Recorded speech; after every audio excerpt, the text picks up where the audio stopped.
audio. Backup track is in effect. We are ready. Okay, here we go. 3, 2, 1.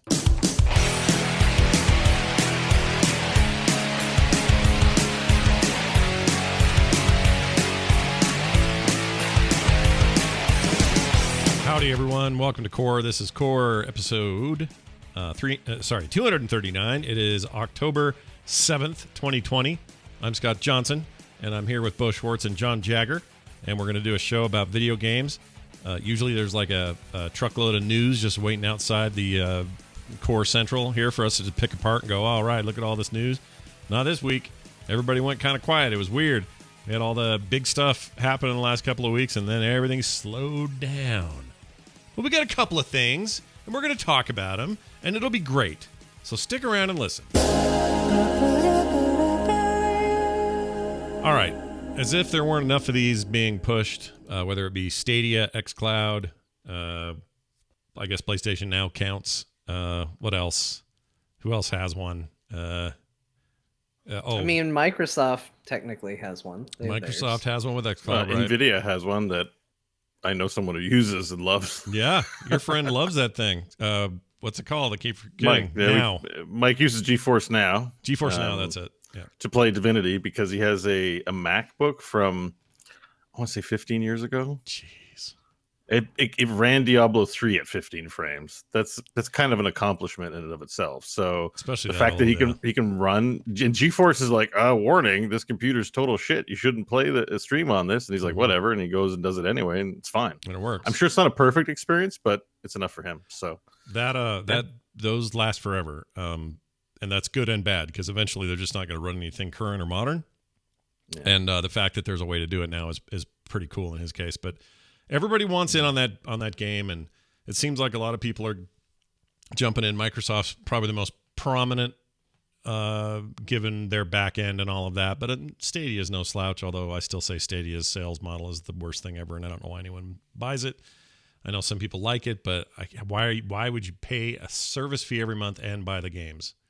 That would be like paying for have it rent on Steam. Like that a Steam account is $10 a month. It's here's what it's like. It's like paying $15 a month to Netflix and then having to buy the movies every time I want to watch one. Yeah, exactly. What are we doing? What are we even doing? They really messed up their model. Like the fact that anyone thought that was going to go down well, like it's really weird. Insane to me. Really it's weird. It's the Amazon model, but all the free stuff that you get with Amazon doesn't exist. It's just please subscribe to our service and then buy our movies. Yeah, that would have been really bad. So speaking of Amazon, we now have a new entry into the streaming games as a service competition, and that is Amazon. They're calling it Luna, Luna. And it's a name. It's fine. It's okay. Amazon Luna. I don't know. It sounds like something you put in your house next to your Echo. That does. Yeah, maybe it's not that great. It's a good name for a product. Maybe not a video game. Hey, let's go play some Luna, guys. All right, at Google's house. I'll bring my Luna over to your house. Like you take a lunatic. I'm a lunatic. We're into this. Yeah, lunatic. Oh shit, John with the pun on time as always. I just want to ruin things immediately for people. That's no good. Okay, terrible name. That's our verdict. One nice thing though, it plays over browsers immediately, and does so on Android and iOS without anything special needed. So all this rigmarole that Microsoft's going through right now, trying to get approved for the iOS App Store and trying to come to some sort of agreement that fits Apple's, relatively closed garden terms of service on services like this, and making that happen. In the meantime, Amazon's product is going to just run in Safari or Chrome, which are those are two browsers you can run no problem on an iPhone, and on Android it'll just run on there. So that surprised me. I need to see that though, see that in action. I've seen good browser streaming for games when Stadia ran their test a year before with Odyssey, Assassin's Creed Odyssey, and that worked great. That was like highest speed frame rate, 60 frames per second, looked beautiful, and it all ran just through Chrome. But that was on a desktop. I need to see how that works on a phone to make a call there. But they're going to do that right out of the gate. So here are your options. You've got Luna and Luna Plus. Everybody's got the Plus. Okay. They mentioned this at the September event. This is all part of the other reveals that they did.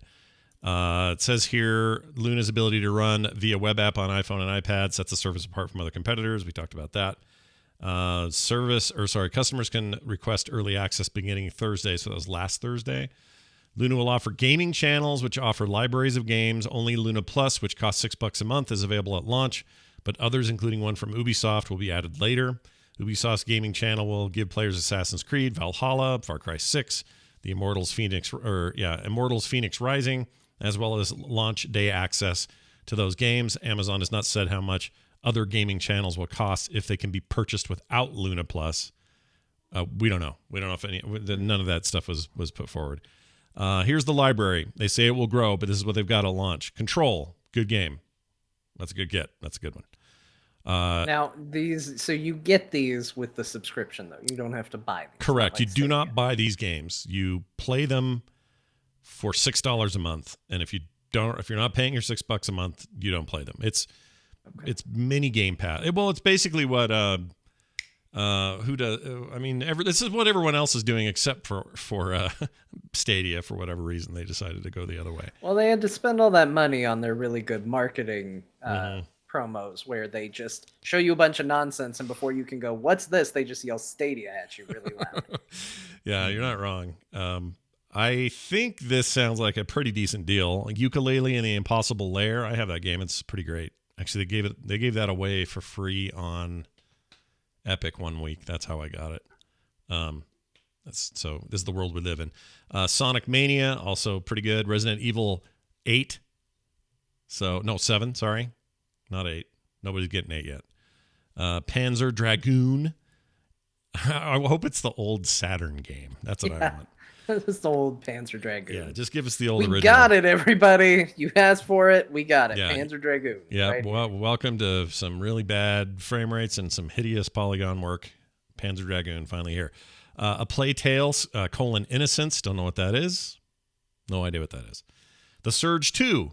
It's like a Souls-like, but in space. Okay, so that's cool. Iconoclast, which is kind of a cool indie game that I played a little bit of. Grid, which the racing game, not the old name of NVIDIA's Now service. It used to be called NVIDIA Grid. I know. It's a weird thing. Anyway, Abzu, which is like that weird underwater thing. Yeah, it was like some of the people that brought you... what's the one that was on PlayStation that was huge and you can get on PC now? What's wrong with me? Journey. Oh, okay. It's the Journey people. Was it by the Journey people? It is. I thought it was just like Journey. No, it's those people. By that I mean it's either them or people who were there and left. It's one of those deals. Okay. I'll have to look it up to be sure. I played all the way through with my daughter one night. It was only about 2.5 hours. That's a very cool game. I liked it. If it's just part of your service, there's no reason not to play that. And then Brothers: A Tale of Two Sons, the game that just seems to be on everything and is starting to look like a game that came out 10.5 years ago. But anyway. Never played Brothers. Select titles, they say, will be available in 4K, 60 frames per second. Subscribers can have up to 2 simultaneous streams happening if they have the bandwidth for it. They have a controller they're going to sell, and that thing looks like a Nintendo Pro Controller. 100% looks like one of those. Take a look at that, and then I'll show you mine. Hold on, where is it? Crap. It's somewhere that I can't reach. But that thing, if you've seen a Pro Controller for the Switch, that thing is straight up one of those, including the button layout, mind you. They went with the Nintendo button layout. Look at that. Interesting. A and B. Right? Do I have that right? No, I have it backwards. Wait, no. Nintendo's B and A. You're right. I take it back. That's Xbox layout. But the actual controller itself looks like straight up like a freaking Pro Controller, which is fine. Anyway, one would assume that this will parlay into something else as well that would tie more into Twitch, since Amazon owns Twitch. And found out today, by the way, by some industry numbers, that Amazon has 91.5% of the streaming industry. That's a lot. A lot. Like that's basically everything.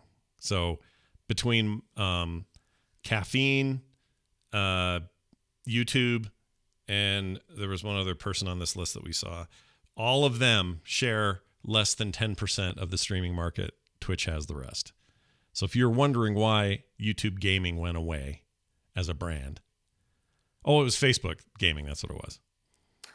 Facebook. But if you were wondering why that stuff went away, I think we know now. And also Microsoft's what was it?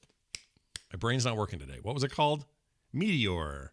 Microsoft Megatron. I just read an article about how most of those streamers have now gone to Twitch. Mixer. Thing that Is that what you're Mixer. thinking? Yes, Mixer. that's it. Yeah. That's it. Mixer. So anyway, that they didn't say anything about that, but I have a feeling that, they'll leverage that in some way. So I guess the question is, for $6 a month, does this drive you at all? I mean, they've got the back end. They have some of the biggest cloud server infrastructure in the world. They're right up there with Microsoft. So why not?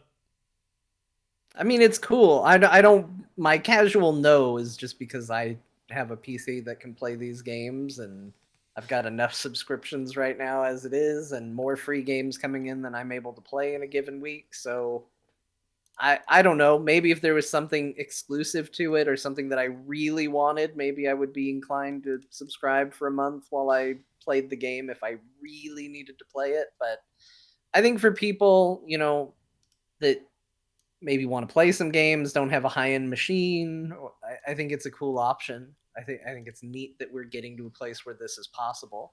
Price is right? Pretty good. Yeah. Yeah. Like, although whether your internet company is gonna be kind to you on that front. oh, right. Data caps still Ranges apply. as That's the well. other thing with all of this. This is one thing I hope it comes out of this. Like, as interesting as I think the streaming stuff is in its potential for all the other potentials of it, what makes me the most interested in it is to see if enough uptick or enough buy-in to it forces ISPs to rethink this data cap garbage, which has always been garbage, and get them to stop doing that. And unfortunately, that probably means they'll raise their prices so they can offset the cost of what they used to get when people had paid overages, right? Yeah. So that'll be interesting just to see what this does to that. Because the same thing happened with phones. You used to have to pay per text for your texts. Or per character, was it? What was it? Yeah.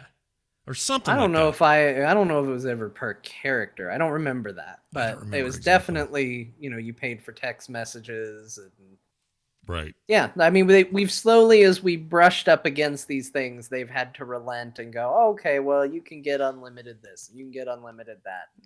Yeah. I mean, we remember the days where it was all the phone companies were like, hey, it's 10 cents a minute long distance. And then someone else was like, yeah, 5 cents a minute long distance. And then someone came out and was like, oh, yeah, 1 penny Yeah. per minute long distance. What now? You can't go lower than a penny. Yep.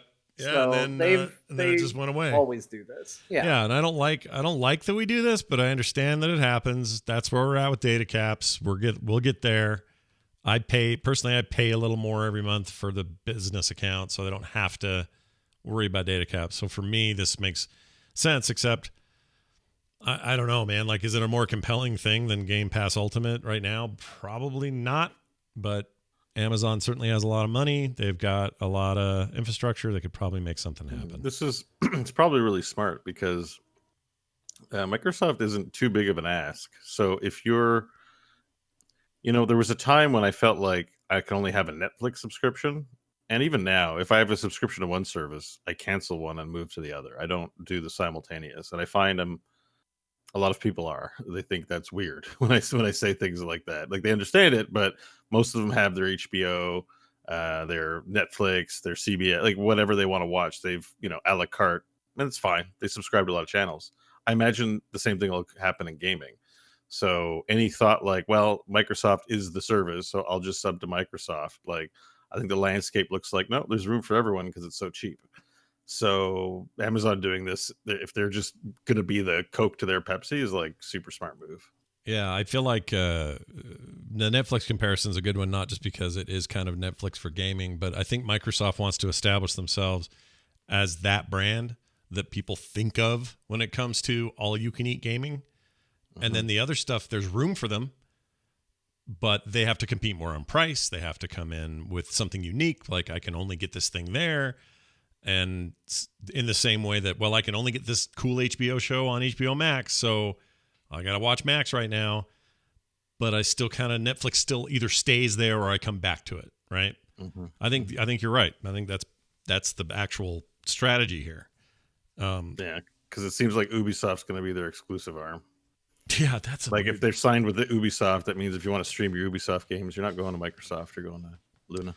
Well, I guess it depends, right? Because they also have their own subscription, which is really expensive for what you get. That thing's $15 on its own for Uplay Plus. Yeah. It's the gold rush right now. Everyone's going to try and have a streaming service as soon as someone proves that it's successful. It'll be Microsoft that's the pioneer, but everyone's going to come out with it, and for a few years, whoever's on top will be the ones everyone else flocks to.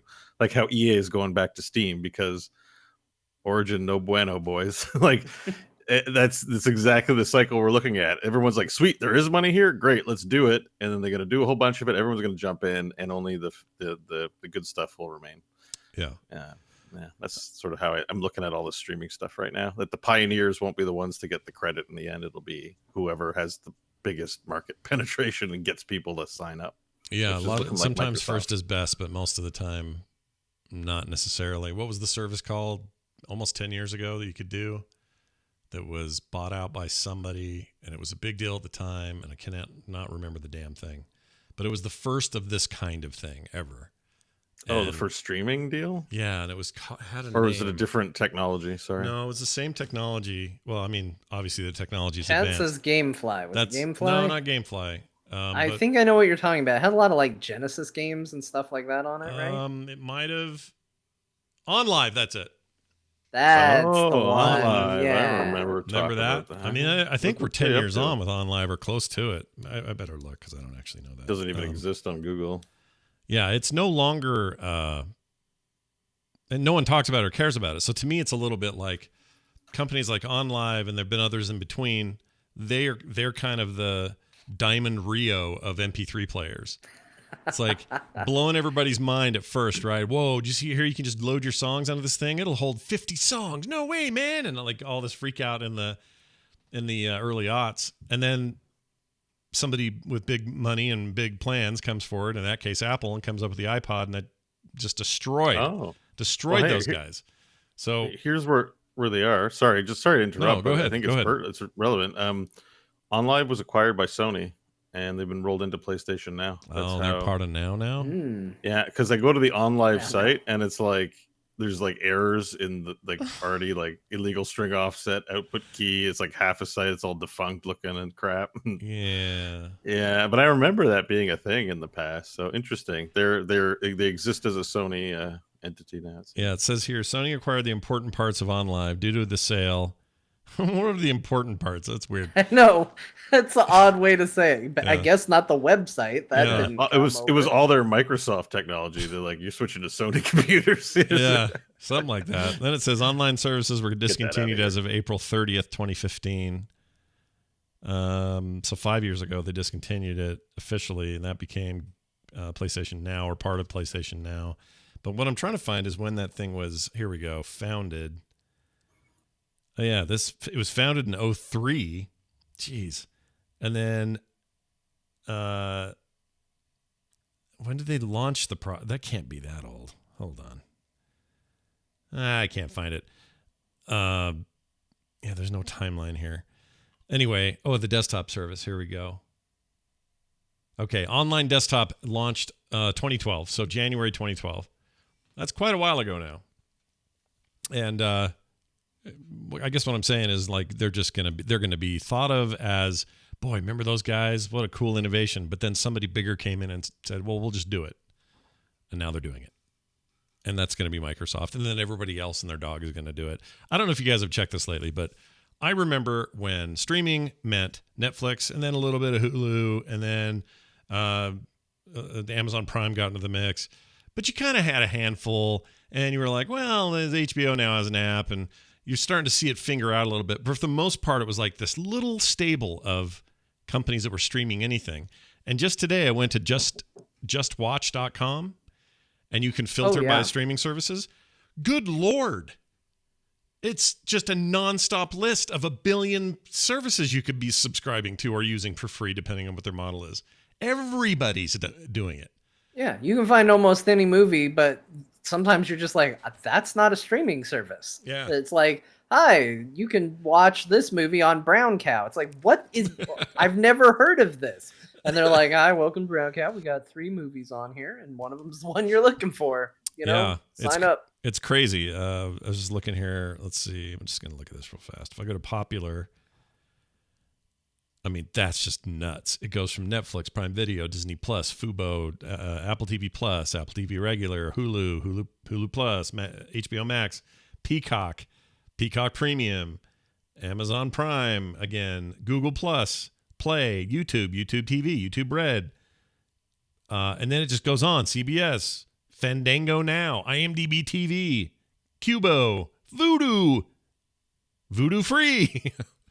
Like, it's just a ton. It kind of blows my mind. Anyway, that is neither here nor there. We will see what happens with Luna coming soon. Also, just brief notes here. Steve from Minecraft. You know, he's the character from Minecraft. Name's Steve. Mm-hmm. Yeah. He's in Super Smash Brothers now. So I'm sure there's a lot of Minecraft fans really excited about that, and a lot of Nintendo fans probably not super excited about that. yeah, I don't know how they feel. How do they feel? So if you're a hardcore Nintendo person and you love all things Smash Brothers, when an outside IP enters the ring, how do you feel? Like when Solid Snake showed up, or I mean, are they like Heroes players? You know, like who revolted at the notion of anyone that's not from the Blizzard pantheon in Heroes? I think I might think be they're some maybe of that. a little better because I think having things like, well, they tested the water, right? Because one of the first ones they ever did was Sonic, Yeah. which is something I think people wanted because it's like, oh, we can make Sonic and Mario fight. The dream is real. The time is now. Yeah. And so they kind of tested the water with that, and they got people on board. And I think they probably did the smart thing by kind of letting, picking the right ones here and there. I don't know. I don't know how people feel when Minecraft Steve comes in. I saw the video for it. It looks like there's some cool stuff to it. I mean, I like Smash Brothers. I would play that game whether he was in there or not. It's not gonna move the needle for me, but I know Smash Brothers players have a strong opinion of who should be in that game. They shouldn't though. They really shouldn't, because they've got that exercise person in there. You know, the blank Vanilla Gray Fit person. trainer, yeah. Yeah, and I'm just like, they don't care. Like, like if you haven't picked up on the notion that they don't care about like the quality of the characters in their game, then you've ignored the fact that this ugly character is part of the game. Like, Do you think? I guess people are really attached to it. It's stupid as hell. Like, You but I think there's guess people somebody like someplace that really likes that chick, the no face? I want to meet those people. Like, right in. I'll be respectful, but like, man, that can't be your favorite, right? Like Mario and everything else has got, every other character is way cooler than the Vanilla Gray character from the exercise game. I'll tell you when I would truly revolt, and I'm not even really playing that game, but if I did and I cared, it's when if they started adding influencers. Like, here's PewDiePie. Oh, jeez. Oh, yeah. wait, is PewDiePie in Smash? No, I'm saying if they Oh, did, my I would God. shit a brick. By the and way, eat I it. just want to clarify because I may not have enunciated properly. I'm saying gray with an R. I can see maybe that getting misconstrued if I said gray wrong. Oh, Okay, just Boy. want to make sure that's clear. gray with an R. Oh, gay. I Oh. got it. Yeah, the gray character. The gray character. I am totally on board with diversity in the game. Otherwise, and I course. suppose I should be accepting of our gray citizens as well. Oh, so dude, I would Steve- slap my hand here. Minecraft Steve is gay, and you know it. All right. Anyway, the point is, Okay. I still say that if like that's fine with me when it's video game crossover stuff. I'm okay with it. It's not like I have to choose that character. And if they're not crazy OP, fine. Just don't bring in, it's Markiplier versus freaking can't think of anybody else. Ninja. Like, I don't want any of that. Just don't do that. Don't give me me's based on like they're not even That game's doing this, and coming. I'm mad That about game's it. got to be coming, right? Dr. Disrespect versus Shroud in your own home. Oh, dude, that sounds bad. Yeah, I think you're right. I don't. Yeah. But like they're the most viewed channels on Twitch. Why would you not make that game? Someone's working on that right now. You think so? Someone's making an Yeah. influencer fighting game, you think? I mean, with all their millions, Ninja and PewDiePie and whatever, Dr. Mustache are on like a Zoom call, and they're like, "So what should we do with all this money? Why don't we make a game and put ourselves in it? Yeah, sweet, we're the best." And Well, there you go. It's done. PewDiePie's already got us. PewDiePie's Didn't the already got a Penny series Arcade of guys games. do that? Don't they have like 3 games with their own characters? On Well, Steam? PewDiePie does. He's got like, I don't know, 4 or 5 that are branded. I don't think PewDiePie will ever be on board. He's too much of a chaos agent to work well with other people. Yeah. I'm not a big fan or watch, but I get the impression, from the videos with swastikas in them, that he's kind of on his own deal. Yeah. Kind of on his own. You mean Nintendo may not want to work directly with him in that regard? You're saying? Or Weird. like Yeah, just a thought. Okay. We don't know. But even sure. other streamers might not want like I can see Shroud and all them, deciding to make the game, and like probably they'd love to have him in there, but probably he'd cause a lot of trouble because that's kind of what his shtick is. All right. I think Nintendo's protection of themselves would keep them from ever deciding to invest behind a person who could tarnish Nintendo that would image never with do that. future actions. Yeah. I think Nintendo is more likely to sue all those people for playing their games before putting them in one. This is not happening under Nintendo's watch. Yeah, they don't care, at do all. they, about that stuff? They just don't want you playing their games at all, unless you're buying them and just playing them by yourself, not on some stream where everybody watches it. Because in their heads, that equals, well, they'll never buy our game because they just watch somebody else beat it and play it. It's a weird thing. And to it's think. IP theft. Like you're creating a broadcast with their content and earning money from it. And they're not seeing it. They don't like that. They don't have that. Oh, we're seeing money because it's being made popular by this. But yeah, I wonder if Japan and the U.S. Nintendo contingent like split on that point. I bet they do, because I could be wrong, but it feels a little bit cultural in the decision to be so hardcore against that stuff and so litigious against it. And it seems like over here anyway, we have figured out that stuff generates way more revenue by showing it off than it does hiding it. But maybe it doesn't because it's Nintendo and you don't need to show it off to make it big. I don't know. It's complicated. Let's ask Doug Bowser. Doug Bowser, if you're listening, Yeah. you're the new guy. Tell us what you think there, pal. He's going to be the new guy forever. Yeah. He'll forever be the new guy until someone Been else there for takes years over. probably now. you You're the think they new call guy. You think they call them like the Bows at work? Like they have man. like a sweet nickname, I finger just- gun. I think they call Hey, him the King Koopa. Bows. How's it going? Probably call him Doug. That's my thinking. I could be wrong. No. Yeah, you Doug. don't have the last name Bowser at Nintendo and they call you Doug. Boss. How about just boss? Okay. And everything you do with him has to be law of threes based. So it's like he says, "Hey, someone tell my assistant to go get me 3 cheeseburgers." Yeah, You know what I mean? I turned in 3 reports today. Yeah, everything's in threes. Got to bonk him on the head 3 times. You got to get 3 haircuts in a row before it takes. Got to knock on the door 3 times. Mhm. You have to call him times. 3 times, to get him to answer. Yeah. And each time he goes, brr, as he looks down.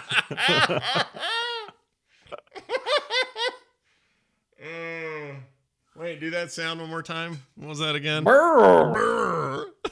That's after he realizes, oh man, Mario got me again. Time to change up my fight here and do a different thing. Now my And tail then will when whip him. when he finally answers the phone, he goes, brr, brr.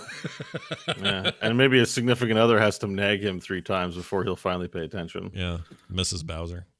Yeah. Peach, we call her. You know that theory that the Koopa twins or kids or whatever, they're all the offspring of the illicit relationship of Bowser and Daisy, or Bowser and Peach. I was like, whoa, Daisy's involved in this suddenly. Yeah, Daisy. Peach. I suddenly threw Daisy under the same bus, but no, like this weird. There's a weird little thread going on out there. I saw it on Reddit where they had all these theories about these kids. The reason they're smaller than Bowser is because the genetic side of Daisy kicked in and made them a little smaller. Peach. Daisy's Peach. Luigi's. Gosh dang it. I keep saying that. Oh, and then Bowser's been left to take care of all of the kids because he has a giant kingdom and lots of money, and she's That's just part like, of it, I want but to be then- free. Leave me alone. And then there's this whole rigmarole of, she has to be saved again. But does she? Because is she a willing participant? Is she? And then it gets weird. It's like, well, is all this under duress? Like, Yeah, it wasn't weird till now. yeah. That she fathered Bowser Jr. and possibly the Koopa kids, who I think they've now said aren't related to him. Oh, but- okay. It's a weird kidnapping, isn't it? Yeah. Yeah. Like, you know, when I play like bad dudes and they steal the president's daughter, I know it's because these are the enemies of the United States, and that's why I have to go after, call up the bad dudes and fight all the bad dudes and I get the love president's the bad daughter dudes. back. I think that's the plot of Bad Dude, Dudes. Bad Dudes is great. I'm glad you Um, brought that up. I get why the kidnapping occurred. Narratively, it makes sense. In Mario Land, I'm like, why did he steal her? Like, yeah. See, don't think too hard about it, or you're gonna go down a hole. I'm telling you. yeah, and I think, yeah, it's just, and then she keeps getting caught, so they keep not learning their lessons, and they're poorly She guarded. keeps in some getting respects. caught because he's the leader of the Koopa Kingdom, and she's the princess of the Toad Kingdom. So their love is forbidden, Yeah. Oh. clearly. So he has to stage kidnapping so that they can be together. Mario, he's really just this a- rabbit hole is See, deep. it is Yeah. deep. I told you. yeah. It's So dangerous. really, space. they love each other, but they publicly can't show this. So right. they get an unwitting Patsy to go and rescue her every time, Mario or Luigi, Yeah. because they're not too smart, but they're really effective at, I guess, rescuing. And oh, okay, this all makes sense to me now. I'm glad we had this talk. They all have limited vocabularies that mostly is woohoo and Mario, and that's it. That's what You're they the got. hero of the land, buddy. Go save the princess, okay? Yeah. Yeah, I mean, Ride does those Mario pipes! really strike you as a hero? And look, it's not like Mario and Peach are in anything. Like last time, he usually gets a cake for rescuing her, Yeah. and he doesn't Like, even "Sweet show cake." a proclivity for liking cake all that much. Yeah, you're right. You're totally right. Mm. We've really unlocked this. We've broken it apart, and the world will never be And the this is same. why Nintendo doesn't want it streamed, because if the truth will come out. Yeah. I got it. It's all. Yeah. They want us to think this is Where's just, that sound? Where's that sound? they want us to think this is fan fiction, but we know. The truth is out there. Yeah, you don't have to Also, look far. yeah, to that's find true. out. Sony also did a breakdown of the PlayStation 5, and it has the heat sink. It has a heat sink big enough to be your assault weapon. That thing is gnarly. There's clearly a reason for the size on both these new consoles, and it looks like it's all about the heat and distribution of the heat and making them quiet and cool. So that's a good thing. There's a reason PCs are big old towers, and they know that now too. So these are basically There's also a PCs. fun little bit of trolling that Microsoft did. A callback to an old E3, although they've deleted the tweet since then. Mm. But so during the breakdown, Sony showed how to switch the PS5 from vertical to horizontal, Yeah. and it requires unscrewing the base, moving it, screwing it back in, putting the little key that unscrews it in the base. There's a little spot for it. And Microsoft tweeted out a picture, and they said how to make a Xbox Series X go from vertical to horizontal. And in one picture it was vertical, and then in the other picture it was horizontal. Yeah, you literally go. That was it. That's I pretty thought good. it was funny. I think it made a lot of people angry, and they deleted the tweet. I don't So- think people should be mad at that. That's fun. That's just a fun, dumb. And it's acknowledging that old joke that Sony did at them at that E3 where Yes. they botched it so bad, and they made an entire video of how to share video games on the PlayStation 4. And it was one guy handing another guy a game and then going, "That's it." Yeah, Like- that's the same thing. That's exactly the same thing. And everyone thought it was funny then, and it was. This is funny too. It's fine, you guys. It's fine. Yeah. All right.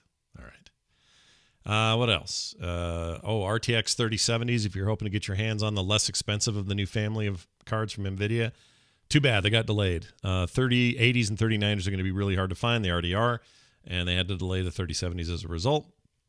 I keep hearing from some people in some corners that the big problem here is that, and the reason bots and other stuff were like out in force trying to snipe these when they first went on sale, is because they are really good Bitcoin miners. And video cards are already known for being good Bitcoin mining GPUs, but these apparently are really good at what people are doing these days with Bitcoin.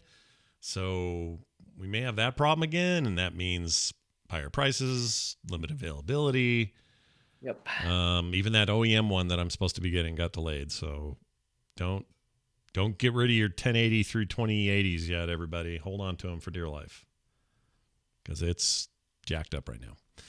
Damn. Finally, and I'm a little surprised none of us bit the bullet on this, just because we're all really, I mean, I know that all three of us are like peak excited about this game, but we're also a little hesitant because it's $60 in Canada, closer to 70 or 80 Canadian dollars for Baldur's Gate 3 and its early access. It's not so much the price, it's just that it's not finished and they're probably a year away from being done, as according to the devs. So I'm really looking forward to this game, and everybody I've talked to who's played it so far, they're like, yeah, there's a few bugs and it's early access, but what they've got here is really promising, really amazing. I'm so glad I grabbed it.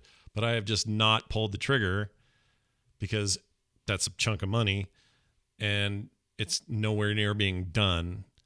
And I'm usually there's some kind of like slight discount or something if you go early access with a game. They're not doing that with this. So yeah, I've been holding off. The only reason I'm holding off is that it's not because of this other argument that this is basically Divinity Original Sin 2, but set in the D&D universe and Baldur's Gate universe. That doesn't bother me at all. In fact, I would argue, and I know we've got some similar and conflicting opinions in the group here, so I'll quickly say this and then pass it around, but I would argue that even though the rules are going to be different, D&D rules versus, what's the name of the company? Larian or whatever they are. Larian. Yeah. Larian, their rules for how they run their RPGs, those are going to differ.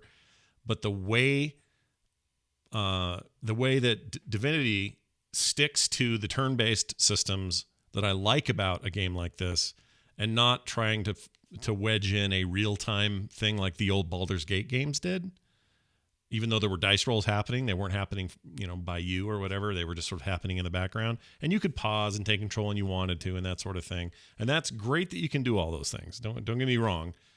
But what I really love about Divinity 2 is the actual moment-to-moment turn-based fighting. I love it, and I want that in D&D with my D&D rules applied, and I think that's what they're doing here. And so I'm all for that. Like, I don't have a problem with any of that. And some people do. They're like, this isn't like Baldur's Gate. This is just a reskin of the previous game. Yeah, there's kind of two complaints, and I think there's a level of merit to both of them probably, but at the same time, I mean, it's not like they hid it from us. The first criticism is that it is D&D, but it's not fully the rules as written, and a lot of technicalities. I mean, we saw that in the preview event. Somebody did man, why can't I even think of it? They did Mage Hand and they shoved an enemy with it. And if you go by rules as written, the Mage Hand isn't going to be able to interact with somebody that way. That sort of thing doesn't really bother me. It's like, sure, use your interpretation, like go for it. I do get why people who are like, maybe wanting to see an accurate video game portrayal of the rules are going to be more sticklers for it. But I'm certainly not going to complain that I get to let my Mage Hand go out and give somebody a shove. I think that's a neat thing, and I think that's fine. The other argument being that, hey, you called this game Baldur's Gate 3. It should be more like Baldur's Gate, and it's not. It's more like Divinity, which is a completely different game. I made the comparison in our Slack when we talked about this, that this would be like if Firaxis got tapped to make StarCraft 3, and then they made StarCraft a turn-based game because that's the kind of game that they make. And that's kind of how I feel. You don't go to Larian to have them make a non-turn-based role-playing game in the BioWare game, essentially. Yeah. You would go to BioWare, or you would go to Obsidian, or one of these studios that has that pedigree. You go to Larian to get them to make a game that's like that game. Right. And so that also doesn't bug me, but I do understand that if they're going to put a 3 next to the game, I get why someone might go in expecting something more in the spirit of what came before. But I think either way, I'm in the same camp as Scott. I'm very excited, but spending full price now, a year out, to basically play the introduction and have more content come later, I think I'd just rather wait till it was either closer to finished or actually completely done. Yeah. It's that kind of game, right? It's not like, we're going to talk about Hades a little bit today because Hades might be the greatest game of the year. And Hades is a good example of a game that was launched pretty feature complete. for the most part. But it was all about let's tune the crap out of this thing for the next year. And we'll add stuff, of course, and all that, but we're not giving you the first act and then leaving you hanging after the first act or any of that sort of stuff. I like those kinds of early access games because I'm getting the core experience immediately, and I just know that there's going to, anything past that is tweaks and improvements. This feels like a very unfinished early access in that it's just this first act or this introduction and character creation, and that's cool, and a bunch of the systems and stuff. I mean, that's all cool, but 60 to get that now and have to wait a year until it's feature complete, it's just not the kind of game I want to do early like that. I want to play this thing when it's a finished, thriving product. And partly the reason I think it will launch better ultimately is because it's in early access, because they get early feedback, because things that will be massive breakages can happen over time and they can fix them over time. So that on launch day, that thing in theory should just be a great video game ready to play. So I'm down with the whole process. I just don't know if I want to be that guy right now playing it. No. So we'll see. We'll see. Yeah, for my part, I'm definitely going to play it. I just, I'm playing another game right now. We're going to talk about. It makes me go like, that other game can wait. Baldur's Gate, it's fine. It can wait. It'll be there. Yeah, it can wait. Right now you have other things on your mind, which we may as well get to. We're playing video games. Okay, first, the shocking story of the year, of the summer, of the fall. Oh, yeah, you teased this in Slack and didn't pay it off. You made us wait for the show. I did. I meant to tell you guys more, and I didn't, so now I tell you. A fan, Free Rangers, in the community, decided that there was enough talk about me saying, I don't know if Nier Automata's for me. When it came out, I was kind of interested, but now there's this, $20 on sale Ultimate Edition on PC. I don't know, man. I just waffled back and forth whether this is going to be good. And I had people from all sides of JRPG gaming saying to me, oh, Scott, you're going to hate it. And here's why. It's way too anime for your taste. Story-wise, you're just going to roll your eyes, blah, blah, blah. That was going to be the problem. Other people said, you're not going to like the way it plays because the kind of open world games you're used to, this game doesn't do a lot of that modern stuff. It sticks to an older style. And then I've had even other people say, well, this is going to be a lot like what you might look forward to in the Final Fantasy VII remake, which is coming to PC as well. So I took all that feedback. One of them in particular was Patrick Beja, one of my co-hosts on The Instance, who was certain I was going to hate this. And he also hates it, by the way. Hates it. And he's a big anime fan, but he hates this game. He thinks it's stupid and sucks and doesn't like it. Yet it's a very popular game. A lot of people claim as one of their favorite games of all time. It reviewed extremely well, both critically and with fans. A lot of conflicting info. So, Free Rangers, nice guy. Been in the community forever. Tosses me a copy of the game. Very kind of him to do that. Didn't need to do it, but I was really grateful. So I said, you know what? I'm going to give it a shot. Now, I know it's on Game Pass, but only on the Xbox side. I don't have an Xbox.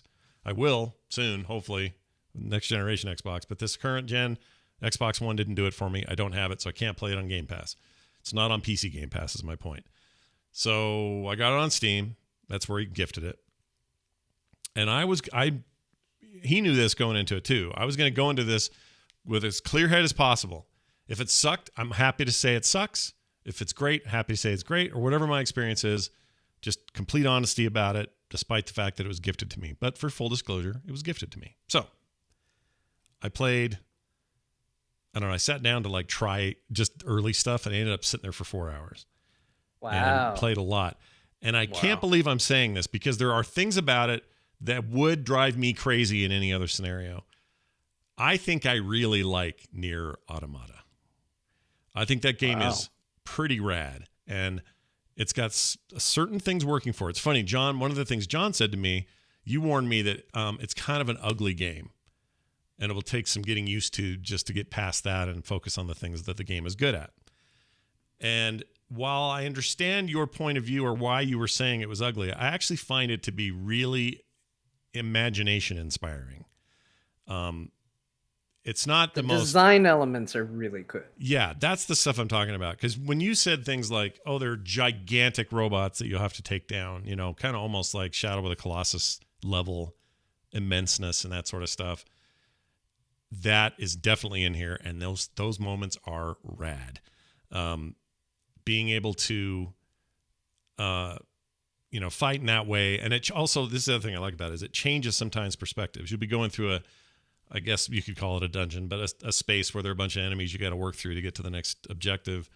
And then sometimes you're in third person Final Fantasy VII Remake style, where you're just kind of hacking and slashing away and doing your abilities and everything. And then suddenly the camera will switch when you enter the other room, and now it's a top-down dual stick shooter. And I'm having to kill weird. Yeah, it's really weird. But it works weirdly. I don't even know how it works. It just does. You have this robot companion that's always shooting for you, or will if you use him. So he does all your range stuff. Otherwise, you're all melee. And so combat gets really interesting in that regard. And then sometimes it's a side-scrolling, almost like a Commandos kind of, or not Commandos. What am I thinking? I didn't realize this was like that they. You think Contra? Contra is what I meant, not Commandos. I think there's one called Commandos too, though. It didn't seem off to me, but yeah. I think there is a Commando. I think that's a top-down arcade game, but anyway, this thing does like a side version of sort of that kind of combat where you're just worried about the 2D plane and shooting and hacking and slashing. But most of the game is in this third-person open world, walk-around kind of Zelda style. And the fact that it's set in this like desolate, the year is like 55,000 AD or something ridiculous like that. There's lots of, I mean, it's full of anime stuff for sure. Mm-hmm. Lots of shocked faces and going, what do you mean? That dumb stuff. That's all in there. Mm-hmm. So things that I normally don't like very much when they lean into that sort of stuff, the acting and whatever, that's all there. And sure, some part of my eyes will roll a little, but for the most part, I'm having a great time in there. Like, I'm really having fun in it. I've gotten lost a couple of times because some of their systems are a little weird on how to get anywhere. The most beefy complaint I have is this has problems that games 15 years ago had, which was invisible walls and you not knowing where they are. Okay, I'm glad you brought that up because I wanted to say, because I'm even seeing the chat say it's got great graphics and stuff, and I was like, I feel like I need to clarify I don't like the way it looks. I think it's ugly. And I think more of what I meant is it looks like a PS2 and feels like a PS2 era game for that reason exactly. I remember places where you see like, it's all a little blurry. I don't love how fuzzy the game looks at times. It doesn't look very sharp, I guess. Yeah. But things like you'll see like the framework of a building and there's a diagonal beam that you can clearly run underneath, but you just stop. Yeah, you can't. It's like, well, why can't I go through this? Yeah. Like, this doesn't make any sense to me. I'll go around, and then all of a sudden you just bump into a wall and you're like, the hell is this? Yeah. What am I playing? There'll be a space where, like, I've been in a courtyard of old public buildings that are all decrepit and falling apart. And it's supposed to be a puzzle for me to find out how to get out of there. I don't have a problem with that, except that some of the fallen architecture has created ways out of there that won't let me go through them. So like there's a space big enough for me to walk through and get through there, but it's just an invisible wall that I just kind of run against and can't do anything. And so I have to find the real one. The problem is you never know what the real one is until you find it. And so you spend a lot of time bumping into invisible walls. And this happens a lot like in pathing when there's this, John, I don't know if you got there, but there's a bunch of robots that are kind of rebellious and they live in a tree community outside of the main town or outside of the main city. And they're all like good robots. They're eschewing their past and it's super anime shit. But anyway, whatever. These robots are out there hanging out. And there's a couple of ways into their village and a couple of ways out of their village. But in both cases, you look like you're surrounded by lush greenery and trees and forests and stuff that just looks open and like I can go anywhere in between any of these trees. Nope, you go down that path and that's it. There's just this narrow path with an invisible wall on both sides. And that's just how it is. Now, once you accept that old way of making a video game, and realize that this is, it is a JRPG at its heart, and a lot of those games at their very inception are about narrow path, go from here to there. Don't expect, I can't do freaking Nathan Drake in this place. I have to just go where, there's no destructible environments. So it's not like there's no puzzles there to go, if I knock that building down, then I can go through it. It doesn't work that way. So once you accept that, now I'm good. I feel like I'm playing an old Zelda game kind of in a weird way. Structurally, just like doing the quests, going to what I have to do, unlocking a thing, fighting a boss, having a cool cutscene, going back and and getting rewards for what I did. There's a really good loop to it in that regard. And I unlocked fast travel so I can jump around between these. This is so weird, though. The way you jump around is you unlock these vending machines out in the world that are being attacked by robots, and you wipe the robots out, and now you activate those vending machines. That's a place where you can save. And within a certain radius of those vending machines, you can save also. Game does not autosave. You got to save whenever you can. And you unlock it so that those can become teleporters to other vending machines around the world that you've unlocked. So it's just fast travel. But they're vending machines. The thing literally opens up like it's got potato chips on the outside of it. And then you sit inside of it and it's shlunk and it shuts. And now you're in the network of freaking robot transportation vending machines. It's just some really weird concepts. Sounds cool. Yeah. It's actually freaking rad. Like, I'm really enjoying it. I think it's this post-apocalyptic thing. It's not necessarily my full aesthetic. Like these androids are dumb looking. They wear like, I don't know. I would make different looking androids. And it's got all the tropes and the trappings of the stuff that normally just drive me up a wall. But there's something about the combination I really like. I had to turn the music down though, because the music drives me up Schitt's Creek and back. I can't Have you gotten to see some of the older clunky looking robots? 'Cause Uh, those are the ones I think you'll like. It's not so much the androids, but the ones where they look more like robots. Oh, like rusty old, yeah. Oh, for sure, yeah. And I've fought a couple of bosses that were just like these rank old rusty clunker things. I fought the big giant mega ones. They called them Goliath class ones. There's this whole sequence where two of them had landed and were wiping the city out, trying to find out where these rebels are. And the rebels are androids who have rebelled against all of this.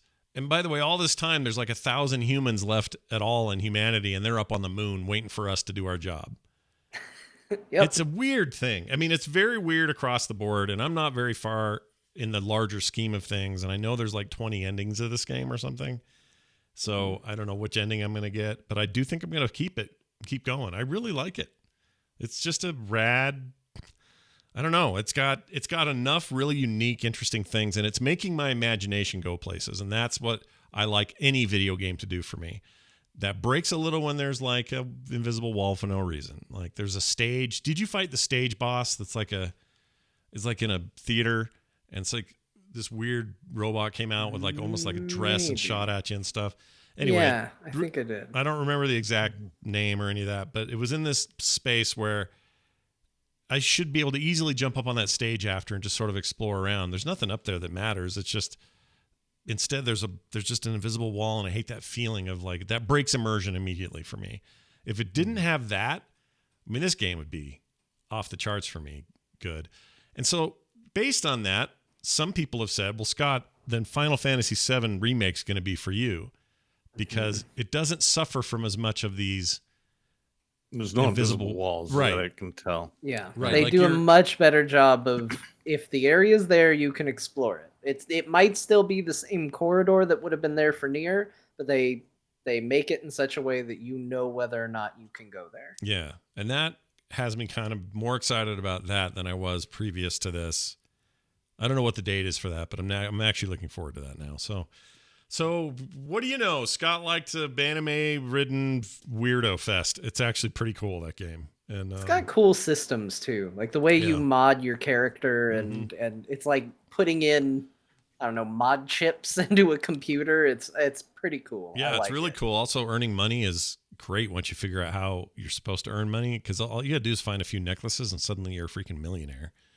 So you can afford all these other weapons, and then the weapons themselves are Just cool. like in real life. It's all very Cloud with giant swords that there's no way you'd fit that on your back kind of swords. But they also kind of teleport weird, and you have these, I don't know, the traversal's fun because you can run really fast, and you can put mod chips in and make you run even faster. So them leaning into those systems are really cool. The map is pretty neat. It's just a cool package. Like I'm not any expert on the large catalog that is the Square Enix history of games, or just Square in general.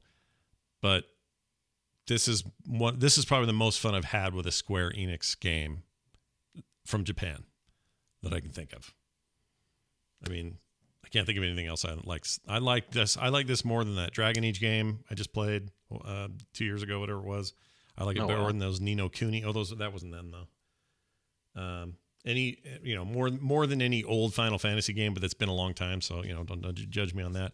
But anyway, it actually got me thinking. Final Fantasy 15 was down to like $15, and I almost grabbed it because I thought, well, there's another one, and is that a good one? That's I what guess I so. heard. It looks It was interesting. good. That's the one where the boys are on a road trip, right? Yeah, just me and the boys. Me and the boys got a car, slaying behemoths. Yeah. And, so anyway, hanging out in the car. So there's my long, protracted story about how Nier Automata got into my heart and set up camp. Well, that was an unexpected result. It was very much unexpected. Both Don and I thought you'd be like, I don't know. 100% with you. I was like, I don't know. That's why I wasn't pulling the trigger, and it's just neat. I just like it. So I'll play more of that and let people know what I think. I also played Hades. I'm not going to talk a ton about it because you guys are way ahead of me, and I want to hear your takes more than mine. So I just wanted to give you one quick other note about a game I got a code for called Foregone. It's on Epic only currently, and they gave me a code there, so that's where I got it. The sequel to Fortnite, Foregone. Well, it's in a world without Fortnite. Here's what's weird about it, because when you look at the videos, you'll go, "Oh, someone made Dead Cells with a lady." Like that's immediately what it looks like. Now, it's almost to the point of like, wow, you guys really lifted the look and the feel and sort of the motion and the whatever of that game. So what I thought I was going to get here was a either equal to or not as good or maybe better roguelike that's just like Dead Cells. I didn't know. I just got the code and thought, well, let's try this thing out. Fired it up. Mm-hmm. Sure enough, it does play a lot like that game. However, it's not the same game at all. There's no roguelike elements here. It is a good old-fashioned, well, I don't know about old-fashioned, but it's like a Metroidvania style game, and the loot is Diablo-like loot. So, one time running through, guy drops a purple sword. Oh, sweet, I'll have that for a while. And I got a brand new helmet, and that came from like it literally is like action RPG loot systems, and then the actual gameplay and the progression is more of a straight ahead kind of game. It's a it's not meant to. Yeah, it's not meant to be replayed over and over again. You die, get more powerful. Yeah, it looks. I'm just watching the trailer. It actually looks really sweet. Yeah, it looks nice, right? Animation looks so fluid and interesting monsters and bosses. This looks pretty good. I would actually argue that the animation style and the kind of fluidity of it rivals and maybe beats Dead Cells in terms of look and how it moves. But it is very obvious. It's really good. Like there's a lot of detail in the background art too, like bookshelves and like wires. Like it's nice. It's on Steam. Right now on Epic only. Epic only, I believe. It's coming to Steam though. But the whole the whole thing with it was I was sure I was getting a Dead Cells ripoff, and what I got instead was something a little bit different. Now I've only played about an hour, so I can't really speak to how things go later. But so far it's pretty great, and I like it. Looks great. I just wanted to also mention, because Dead Cells does have a dude, but there are skins that give you a female figure. Oh, in Dead Cells? Available in the game. Yeah, I don't know why I felt important to mention, but I just thought, you can be a dude or a girl in that game, but you have to I didn't know there were skin options at all. I didn't know that. Interesting. Yeah, there's skin options now. I can't remember how you get them. They're like tough to get. I think they drop off bosses, but they drop off bosses, and when you achieve certain things, and then you got to unlock them with the cells. Yeah. But they're in there. There's like, that room in the beginning with all the upgrades hanging, and as you get the upgrades, it fills up top. Yeah. So there's a whole second room that's the same as that, but just outfits, I guess. Oh, interesting. I've only got like 10 of them. There's like 100 or 200. It's kind of insane. Oh my gosh. Yeah. Did that come later then? That was an update? Must be, because it wasn't there when I played in early access. Just post-launch, it was there, and I was like, okay. I missed that. Yeah, Dead Cells is really good, by the way. Yeah, Dead Cells is an amazing game. I would say if you're looking for another Dead Cells, you won't find it here, but you will find something that's maybe that fits, gets that aesthetic, but is a different kind of game. It's just a different game. I'm going to wishlist this. This looks really cool. Yeah, it's pretty neat. Pretty neat. I'll keep playing with it. So now let's talk about Hades, because we can't not talk about Hades. Father, let's talk about you, mate. You guys played a ton, and John actually, well, I guess you both probably have done this, but you've gotten through it like multiple runs like through the whole thing, right? Or do I have that wrong? I'm up to like 30-ish runs at this point. Oh my gosh, dude. Yeah, I don't know how many runs I have. I've beaten the game 4 times now. Okay. Maybe it's only 3. I don't know. I think it might be 4. What makes it so replayable in your mind? Because it seems like because it sounds like it has a complete story finish. So hang on. Okay. Do you want to go first or do you want me to? Either of you go. I don't know who to call on. Whoever wants to go first. Bo, you go first. Let's just start with So I talked about it last week. Let's get Bo's take All right. because he had a journey into this thing this week, so which was great. Yeah, I think too. I wanted to check my hours played because like I only started playing on Saturday, and yeah, I'm up to 33 hours, and we're Wednesday. Jeez. So this game is a perfect storm of a lot of things I like. The first one is I like Heroes of the Storm. This game is Heroes of the Storm with a controller, which we've talked about on this show early on. What would a game that's a MOBA be like with a controller? Well, Hades is the answer for you. Probably you move a little too fast around for it to make it into a competitive game, but it's essentially the gist. You have your auto attacks on X. You have to aim your auto attack. You got special moves. You got different variations. It's fun. The next thing it has is it has a talent system. So as you progress through the game, you get talents. You get a choice of 3 talents. They're randomized. They're associated with certain gods. Certain talents don't appear unless you take prerequisite talents. There is a talent system. And it's great. You don't have to memorize numbers. Like just like Heroes, you don't need a stat sheet for that game. I don't need a stat sheet to play Heroes. I just pick the talents and make the build. There are a ton of talents, and they're all amazing. So you can focus on trying to do a perfect run with the build you like, which I'm trying to do with the fists. Or you can just go random and see what happens. Crazy modifications happen to the weapons. I've only done the same build once out of 30 runs. So there's always something interesting and fascinating to do. The game is also not unforgiving. Like in Dead Cells, there are certain things you unlock by not getting hit and killing 40 items, which is really hard and stressful to never get hit. Mhm. This game doesn't put me in those positions. So I'm just having fun beating up bad guys. Yeah. However, the challenge does increase. Secondly, the game is so gloriously over detailed in every aspect that it is you are absolutely getting spoiled. There are new lines of dialogue every run. I'm on run 30, and there's still the entire run. I'll have never seen any of the dialogue on run 30 from my previous other runs. There's new interactions every time. There are a plethora of systems throughout the game that upgrade your abilities, your character, your weapons. There's literally, and I haven't even really unlocked the last one until I finished the game, and I'm still confused about it. Like I'm still unlocking new systems in spite of finishing the game. And so there's story progression in continuing to play the game. There's a desire to try new builds, try new weapons, try to beat the game with different things. There are unlocks that I'm looking forward to trying out to sound exciting. And all of this is like my exact grievance with things like reputation grinds, which is like, here's a bar, fill it up, do some shit. It's like they know in this game that that's bad. And I know that there's progression stuff in there, but everything I'm asked to do is fun. And I don't feel like I'm just trying to grind out a number repeatedly yet by playing. And with all these, and finally, I feel like as I play, I'm getting better. So each run, my hand-eye coordination is improving. My strategies for certain monsters are improving. The battles like Doom Eternal, in that all the monsters have patterns, even the bosses, and as you learn them, you get better. And I feel a sense of skill and reward getting better at doing runs, getting hit less, doing more damage, understanding systems. It's an intellectual exercise as much as it's thumb candy. That it's just the perfect storm of all of these things. Even the art, it's an original world. It's a weird take on Greek gods that makes no sense and yet makes perfect sense.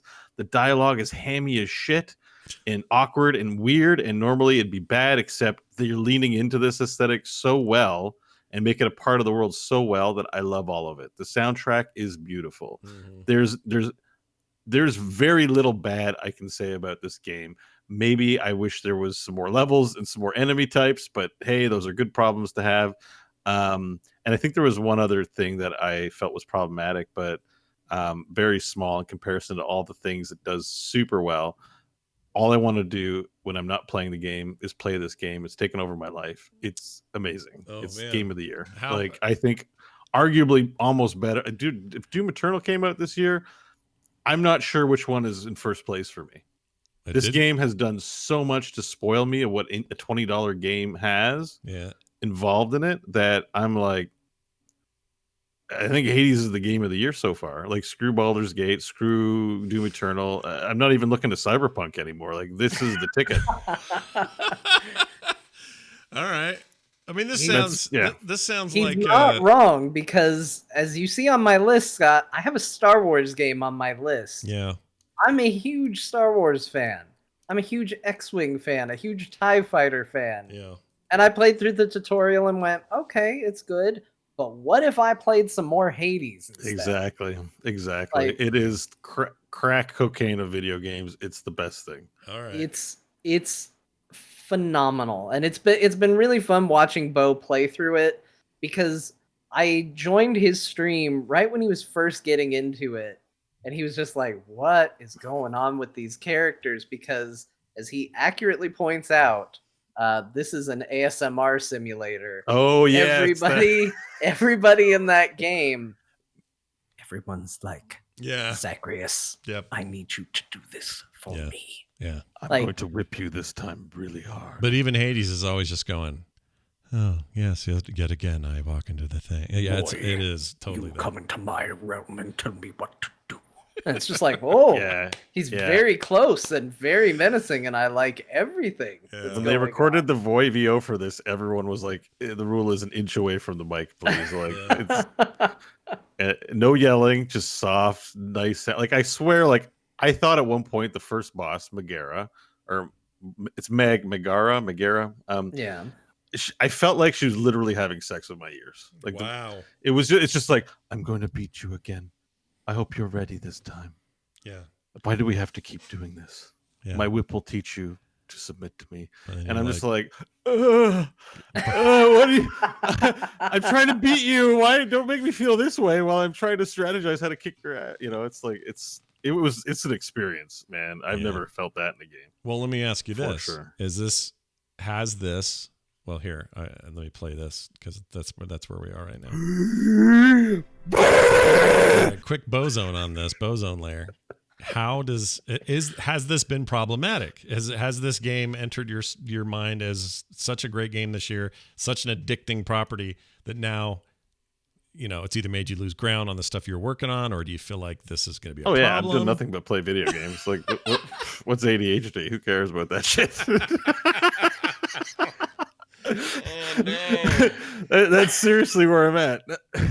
Oh no, that's no good, right? It's bad. Like, at some bad. point, and literally, that was like Crofton's message me. He said, "Bo, do not play Hades. This game, you will love everything about this." And I'm like, "Can't be that good." Yeah. Let me see.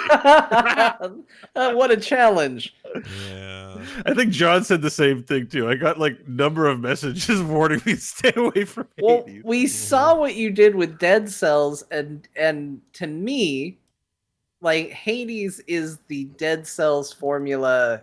Kind of, I mean, it's not the exact same game, but it's similar enough where you're doing runs and you want to feel good about it, but it just rewards you at every step of the way. Like, everything about that game, like you said, feels good. I even the rooms where you're like, oh, that's not really what I wanted. I didn't want to get gems in this room. Like, even the gems, though, you're like, yeah, but I could make that place look a little nicer if I had a couple gems. Even the dashing is perfect. Like, you have a dash button, you get 2 dashes eventually. It's fast. It's like unnerfed Genji. Like, back when Genji was like flitting around all over the place. I'm just like, totally unnerved Genji. Because it's not a PvP game. They're just like, sweet, here you go, dash, bro. Yeah. And I'm just like, yeah. And like, I'm getting, especially the different weapons do things differently. So John and I were talking, like, the fists are the worst weapon. They're the hardest to get working. That's a bow weapon right there. Yeah. And now I'm really good with them because I've been practicing. There's a timing. I can suck them in with my W and the upgrade, and then I can punch them, and I duck in, duck out, duck in, duck out.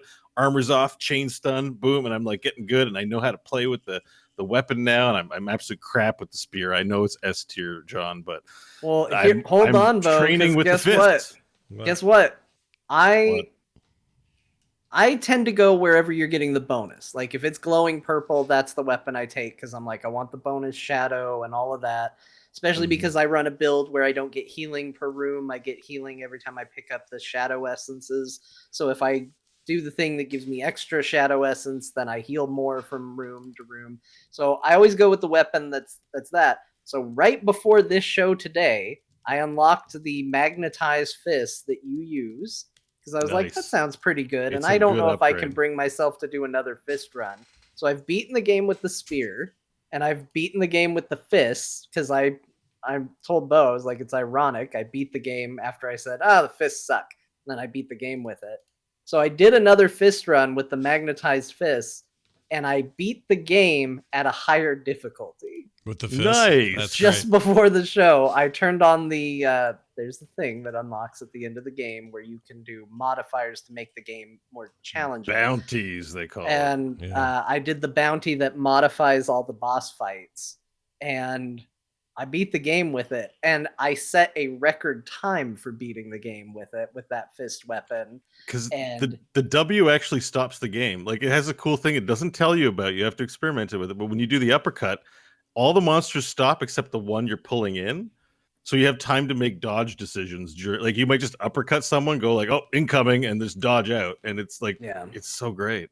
it was good. I might have to take back my thoughts on the fist. That thing went really, really well. That run was Yeah. was You heard good. it here I first. still like John- the spear. John likes fisting, is what he's saying. Is that what you're saying? Yeah. It's when you pull them in with the fist. Oh. I think default fisting a little bland for me. But if you got golden fisting, I'm into it. Okay, goldenfisting.com, soon to be the best new website ever made. But okay. I don't. So you asked the question at the beginning, and I don't want to give too deep of spoilers, but I will say this: one of the cool things about this game is it is a roguelike type experience where you're doing runs over and over again with a story. Right. And so you said, well, once you've seen it, are you compelled to go back? And I will just say there is a narrative reason for it, and it is compelling enough to keep you going. That's cool. Okay. I will say this. They know there's a secret in video games of so few games actually get right. They know the secret, and it's this. When I'm done or I die, okay, I fall into my little blood pile and die, the game knows exactly what to do next to get me going again. And that is have me walk out of the pool, make a quippy comment. Oh, 3 people have freaking wow things over their head for me to go talk to. Can't wait to see what he says next. Oh, it's an upgrade. What? I can go in that room now. What? Well, I'm going to do another run. Like, it doesn't give you a chance to say I'm out. Like, that's maybe that's bad. I don't know. But the game is very good at saying, oh, you're just ready to go again. The thing I compare it to is like, it's not quite the same because it's more of an in the moment thing, but Super Meat Boy does this, but in a moment to moment way. It's like, I died. That's okay because it's reset immediately over here, and I do it again, and I do it again, and I do it again. And there's no like load time. I don't have to wait for something. There's no, like that kind of thinking really can compel a player to keep going because they are giving you every excuse to keep going. And I think Hades gives you every damn excuse to keep playing. And part of me's been nervous about really diving in hard because I don't know when I'll come up. It's really solid. And the way you can modify the game, like that's the thing is like I said, I pick the weapon that gives the bonus. And sometimes that means picking weapons I don't like because I definitely have ones I like and don't like. And I do not like the railgun. I don't have the attention span for the railgun because it starts clicking. If you hold down the attack button, it will keep clicking and not firing anything until you let go and it automatically reloads, or until you're not out of bullets and you manually reload it. And I'm just bad at paying attention and all that chaos, and I'm just sitting there going at all the enemies and taking damage and stuff and not doing anything. Yeah. I'm bad with that gun. I hate it. I had to do a run with it. And Wait, you're talking about the gun, right? The clip, right? yeah. Yeah. I did a run with it, and I was like, I hate this gun so much. I hate it so much. And then I got to the little hammer icon that changes the weapon.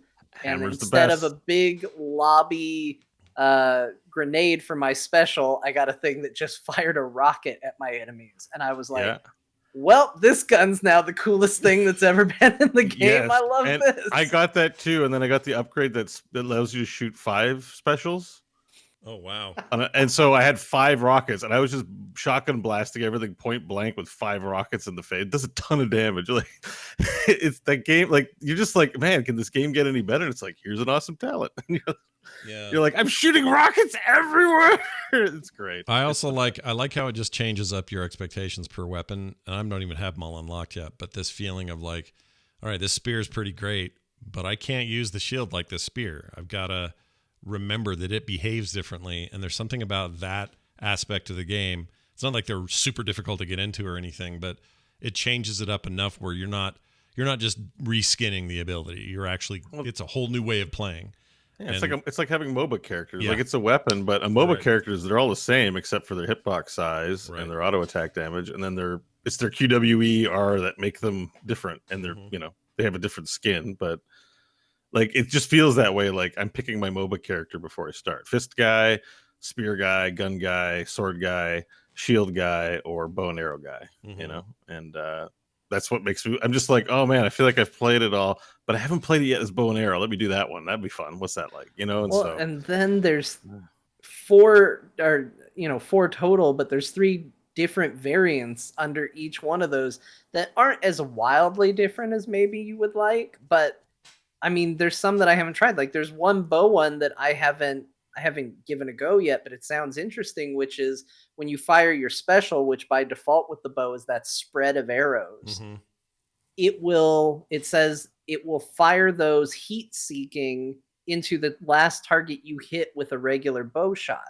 So it sounds like the way you do that is you just go in, you hit them with one shot, then you fire that and you do a bunch of heat seeking arrows to them. And that sounds super cool because I don't know if you've seen the kind of damage those bows do if you hit them with all those shots. It's a lot. Yeah. This sounds not bad. So you're this sounds basically- like a pretty good thing. You're basically marking a target. So you know what, Bo, your comparison to specifically Heroes of the Storm, but just sort of the MOBA idea, there's maybe something to that. No one else they has could said make a this. MOBA. They can make a 10-person controller MOBA with the system they've got. They got to rein in some of the crazy bouncing around, but Yeah. they basically got a MOBA engine. I think the groundwork for one if they wanted to do that. That's really interesting because that's the first I've heard that, but I think you're right about it. Are you playing with a controller or a keyboard? Controller, Okay. keyboard shit. I was like, oh, I'm a mouse and keyboard guy. Let me go. And I was trying to like click on guys and auto attack them. Like, no, they didn't make this game this way. It's Well, gotta earlier be- you were it's- saying it's something about a controller W only. button, and I went, wait, W button? That sounds keyboardy, but you mean like you meant Oh, whatever the equivalent on the controller is, right? I assume. Oh, when we're talking about, I'm just saying MOBA characters Oh. are just all the same, like blank vanilla guys. They just Got have different QWEs and passive. Like, from a groundwork, you're like, you have a dude. The auto attacks, is it ranged or melee, and what's the hitbox size? Those are pretty much the variables for the base canvas for a MOBA character, and then you add the abilities in, then someone paints the model. But yeah, it's think basically that. Fair to say, thumbs up from everybody, even at our different levels of play. Bo's probably played the most. John clearly the second most, and I checked. I have 32 hours in that game. Oh my Oh, I god! beat you by an hour. not- Yes, I'm not far off. I'm- I'm very, very close. I was Yeah. tempted to get it on Switch because that just sounds like a thing I could, play every night in bed. Yeah. But and I've also heard it's a very good version. But then also I remembered that when I play it on PC, I'm pretty rough with my controller because this game's very intense, and I don't want to create weird problems with my Switch. So, Well, they've done such a good job since the early access days. Because I remember when I first played it, that mid boss of the 2 bombing skeletons, Mhm. I couldn't get past it. I did Yeah. 8 runs and died 8 runs in a row to those things. So when you said that like they spent a lot of time on tuning, spot on. Because Yeah. I couldn't even get past the mid boss when that game first hit early access, and now I think back and I'm like, wait a minute, why did I die to those guys? Those I will guys say- are absolute pushovers. And I will add too, it's very few games have done this for me. I've had more white knuckling moments than I've had in a single game than I've ever had with this one. And Yeah. like points where I'm like, I'm fighting a boss, and even on stream, I'm like, GG guys, I have 5 health left. I'm not gonna beat Art. What's that guy in the Minotaur? I can't remember his name. You fight the two Theseus and the Minotaur. I'm like, GG guys, I have like almost full health. I have 5 health, and I white knuckle it and beat them like the whole time on 5 health, and the feeling of just like, I did it. Like I dodged all their crap. I beat them. It took me like 10 minutes. It was hard, but we got through. Like that, just that white knuckle feeling, you know, like I haven't had that in a long time, except in MOBAs, but in like a single player game where I'm just like, I can't give up. Must not die. Do not get it. I can do it. Oh, yes. You know, like just that whole, like that white knuckle feeling. Like it happens often in this game. And I'm always like, it's a great feeling to come out on the other side victorious. Yeah. So it's neat. Yeah. It's very good. If you're playing it, not playing it, you can get it anywhere right now. It's on every platform and available to play. So Yeah, seriously, it's one of the best video games I've ever played in my life, and that's not hyperbole. It looks amazing. It sounds amazing, including the ASMR voices. Like we made fun of them, but I think the voice acting in that game is actually very good. It is very good. It's just a different. It's just such a different approach. It's a little unnerving at first. Nyx, for example, she just something about her voice. Oh. Sorry, go ahead. No, go ahead. Go ahead. After you. No, go ahead. No, I want to know what. No, you save Nyx. I just want to say that's the other part of this game. Yeah, is that the story involves you being a son to a shitty dad and not your real mom, and you're finding your real mom, and you have a brother, and sometimes the way Hades talks to you feels like I'm just like, geez, Dad, like. Try like you leaving such big shoes to fill. Like I actually feel familial feelings of like, man, what an asshole. Like it's just weird. It also like strikes me on this emotional level every time he's disappointed with me or going like, you're wasting your time, you idiot child. When will you learn? Yeah. And you're just like, man, you sound like my dad. Like, like it's kind of rough, but I'm like, let's keep playing. You know? Well, it's you cannot say enough about the art direction. Is the other thing. I know we've alluded to it a lot here, but and their games all look good. Like there's nothing those guys don't make that doesn't look great, but. There's something in particular about this one, and also it's been consistent since day one of early access. It's looked that good since then, and only been refined in small ways that really add a lot. But they didn't launch busted and ugly. This thing launched like a functional ass video game, and it felt finished then. And that's a great trend, and I'll support these guys every time they make a game. I really really like what they did. Okay. I think our stream is going nuts. By the way. Oh, did we lose a bunch of... We're back now, I think. Okay. Oh, the VP debates tonight in Salt Lake City, so it's entirely possible. It's like a slideshow for me. So. Is it? This should be better now. Here, I'll stop and restart the stream. It says I'm full speed, but you never know. Okay, so I'm going to hit start. Connecting. I mean, you guys still hear me and see me, right? Yeah. I didn't have any problems there. I just noticed the chat room was commenting. So it must be. They were blaming Bo. They're like, "You got too excited, you broke." Yeah, like stop talking about that game already. Jeez, you're gonna break it. No, I could talk more about Hades. That game's so good. For some reason. Game though is when you and Zag say the same thing at the exact same time. Oh, that's the other thing. Now I've played that game so much where he's like. Oh man, I don't think I can do this. And Zag will come in and be like, I don't think I can do this. I'll be like, that looks expensive. And he's like, an expensive item. I love that. I love that you're repeating it. Yeah. Like I'm saying it before the character says it. And it's not because I'm guessing what he says. It's just my reaction. And the developers are that smart that they know that's what I'm thinking and say a line like that. And I'm like, get out of my head. They know what's up. Sorry, listeners, if there was a chunk of space there where you didn't hear anything, it's because we had a weird connection issue, but it's all good now. And it actually brings me to two quick other things. I forgot to mention, just put your eyeballs on a game if you like solitaire games and you like games that just make you think and that's single player and chill and you don't have to think too much about it and that's under $10. It's a game called The Solitaire Conspiracy. And I just cracked that thing open. It's very cool. It's like cyberpunk solitaire. And the art is amazing.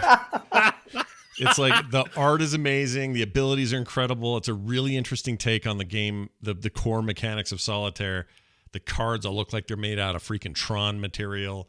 What's it called again? It's called The Solitaire Conspiracy, and it's Solitaire Conspiracy. It's on Steam and You know Epic. that background where it's the castle and the bats? It's like that, but the bats are made of metal. Yeah, see? Light and the castle is neon. It's really cool. It has a story, which you can skip if you're not into it. It's basically, it's what's his name? Miller. He used to work at Polygon. What's his name? Greg Master Miller? Greg Miller, I think. Oh, Greg Miller. He plays like this scientist guy that talks to you in between missions and stuff, but you can skip him if you don't want to. But anyway, that game is just a really cool, brain teasy, puzzly, solitaire experience with cards that have abilities and just a really cool aesthetic. It really is like cyberpunk, like hacker looking stuff. It looks so neat. I've only played about an hour and I'm kind of terrible at it, but it's neat. Yeah, this is like high production value for a solitaire. Yeah, game. Like, it's just it's a really small team. It's the same people. Do you guys remember Thomas Was Alone? Do you remember that game? Came out a few years ago. It's like a really big indie hit. Anyway, that's those guys, and super nice on Twitter. They'll reply to you if you have questions for their game and stuff. It's really neat. Just came out, $10, less than $10. It's just stupid cheap for that thing. Plays on a Mac, on a PC. It's on, like I said, multiple stores. It's very good. Okay. John, at the very least, so you played enough to get through the tutorial of Squadrons, but do you think you're going to come out the other side of that going, man, the hot new dogfighting Star Wars game is here, everybody. Get on board. Maybe. I think Star Wars Squadrons could be pretty good. I'm speaking only from somebody who's gone through the tutorial section for the Imperial side and for the Republic side and seen both of those. So I haven't dove too deep into the story mode yet. But here's the thing. If you are looking for the next X-Wing TIE Fighter experience, it's not quite that. But it's not quite Rogue Squadron. It exists somewhere in the middle, and that might be a good thing. It's not going to be a good thing for everybody. There's going to be some people that just go, nope, I need it to be like a simulator, and I need it to be all the things, and I definitely understand that. Like, there was a part of me that even though this is such a trivial thing, when I'm flying in an X-Wing, that I can't change the wings and lock them into attack position. Like, I kind of feel like there should be a button for that. That's a silly, stupid thing, but it's the kind of thing that you get excited about in those old games. Or the ability to, press a button to go into hyperspace rather than flying through a point where it's like, okay, well, now it's an objective. Fly here. Okay, now you'll go into hyperspace. So there's little things that happened, at least in the tutorial, where I was like, man, I wish this was a little more simmy and a little less arcadey. But it is one of those where you're controlling your throttle, you're adjusting your power settings. The thing that I'm not 100% sure on yet, and probably the thing that made me stop a little bit and say, you know what, I want to come back to this, is I don't know how much I love how it controls on a controller. It is a bit of an achievement that it does control well on the controller, but I don't know if it's how I want it to work. And so there's a part of me that's sitting there going, should I go through all the trouble of remapping everything and doing things differently? I've spent a lot of time in No Man's Sky recently, so I'm very used to how the ships in No Man's Sky feels. And so there is a part of me that's going, maybe I should remap this and rework this, and maybe I would enjoy it more. Or I could just get used to it. And it's not that I think the controls are bad. I just know that I'm going to have to get used to it. Yeah. It's not where I want it to be just yet. Right. The game looks really good. It plays really well. It sounds great. Like, it checks all the boxes, but I think your interest in this is going to vary on whether or not you want it to be a sim. Like, if you are a diehard X-Wing TIE Fighter person, it probably isn't going to live up to that, but you also haven't had one of those games in like 100 years. So I don't know, maybe just go and enjoy the new thing since you haven't had a new one in forever. And, I think it could be very, very cool.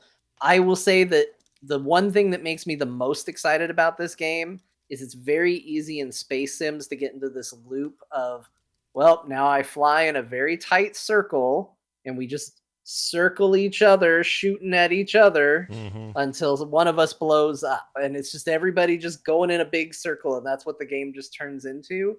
Um, I haven't had that yet in this. And I know that they acknowledged it when they were announcing the game, that sometimes space combat games fall into this, and they were taking steps to try to avoid that. So it's one of those things where it's like, I think that might help this. It seems like something that they've been conscious of, because I felt like I was doing a lot cooler stuff than just flying in a circle trying to shoot people down. Gotcha. It also is a little bit faster paced, because I remember from old X-Wing and TIE Fighter games, sometimes it took a long time to blow stuff up. You'd be sitting there just going, all right, Yeah. all right. Yeah. But also you run out of the ability to fire lasers maybe a little quicker than I would like. That's Yeah. another one. Like, when I set all my power to my lasers, it felt right. So when I'm setting it at a balanced or having to put power in other systems, it's like, I'm really having to be bursty with my shots here. And Yeah. I think that's probably an intentional decision for the multiplayer aspect, but in single player, it's a little weird. Is it do they distribute those power settings typically like you see in a lot of these kind of games where it's you either prioritize weapons or you prioritize speed or you prioritize shield? Are those your three? It's shield, engines, lasers, and then you can do a balanced. And it's just on the direction pad. Okay. So left is one thing, up the other. So you can it's do it on really, the fly, just whenever you feel like you just switch over. Yeah, it's really good. All right. So I think they did it. I'm already seeing a lot of people talking in chat about HOTAS support and stuff like that. Like I said, this game isn't trying to be a sim, and I think if you go there looking for that, I think the experience isn't going to be great. And I would understand why you would want that. Like, if you invested in a big HOTAS type controller, you probably do want it to simulate an X-Wing and would want it to work in this game. But it seems like their design goal going into this was, we want something that will work for just an Xbox controller or a PlayStation controller. I have a neighbor friend who's so into the HOTAS thing, the simulation thing with flight simulators and all that. And I'm not kidding, he named his kid, his middle name is HOTAS for his youngest son. God. Wow. I'm impressed. Oh my goodness. It would have been worse had he named him first name HOTAS. HOTAS, come here and do your homework or whatever. But Kind of a cool name, honestly. HOTAS. It is cool. I mean, it's into bold. Yeah. It's bold. The kid's gonna have to live up to that one. Yeah, it's gonna be a little tricky. All right. Well, I'm genuinely curious in it, and also I saw the developers say they're working on the HOTAS problems, so they seem to be interested in tweaking and making things better. Also, a couple of issues with VR, I guess, but those are being looked at. But overall, good reviews. People seem to like it. It's a little. I bet this game's super cool in VR. Oh, I'll bet. Yeah, it looks really nice. I can tell you that. Just seeing video looks real good. So we shall see if that game takes off. Good job, EA, for having a thing. This is really their first major release since opening the gates again to where they put their games, right? Like, this is... Yeah. Oh, you mean that pops up on like Steam and stuff? Yeah, that's now back on... Everything's back on Steam ever since the they... Jedi one counts, too. That the came out like Jedi last one year. was over there pretty quick. Yeah, I guess it wasn't there for launch, though, was it? No. Yeah. But I think this is their first original launch thing that isn't a carryover since the move. I could be wrong, but I think so. I hope it does well. Maybe I'll just wait They for it to should- be on Game Pass when that merge happens, when you get EA Pass or EA Play with Game Pass, which I don't know. Is EA on Game Pass? Oh right yeah, now, or it's not yet, but I don't know when that no, happens. I think it's like November or something that's supposed to be. It's coming though. Okay. Oh yeah, that was announced, right, as a major deal as part of the Microsoft thing. Yeah. Okay. Isn't that crazy? It's crazy. It's great. Yeah. It's great, man. Streaming games. 10 years, you won't recognize it. None of us will be on toasters streaming games. Yep, it'll be great. Be there with us, won't you? Now this. That's a good question. Got some emails that came to us at talktothecore@gmail.com. That's talktothecore@gmail.com. For example, this guy named NPC wrote in and says, your approach to RPG/open world games, blind run through or a guide? Goes on to say, thought I'd post another question to you all. How do you approach RPGs in open world games? Do you adopt a blind playthrough, meaning no online guides, or do you min-max? One of my best experiences was playing Fallout 3 without any sort of guide. It made me feel completely immersed in that world and my character and elevated the entire experience. Thanks again for the great content, always, and immediate listen when a new episode hits the feed. Well, thank you very much, MPC. My answer is I play like you do. I don't want to do a guide. That's not as fun for me at all. MMOs, slightly different. For whatever reason, I'm accustomed to doing guides there, right? But stuff like the Fallout games, I like a nice respec system if possible so that I don't feel like I'm throwing everything away if I screw up. However, for the most part, like I'm playing Wasteland still. I love that game. It's very good so far, Wasteland 3. And I'm not taking any advice. I am just putting points where I like them and trying new things and trying to build the world I want to build. And that's how I prefer it. John, how do you approach this sort of stuff? There's become a new trend that I really like, and I might not care for many of their articles, but I think Kotaku was one of the ones that really launched this. And that is, instead of writing a guide or a walkthrough or anything, they just publish tips like, hey, we played the game. We're going to give you some general pointers that aren't really spoilers, but here's some things to think about.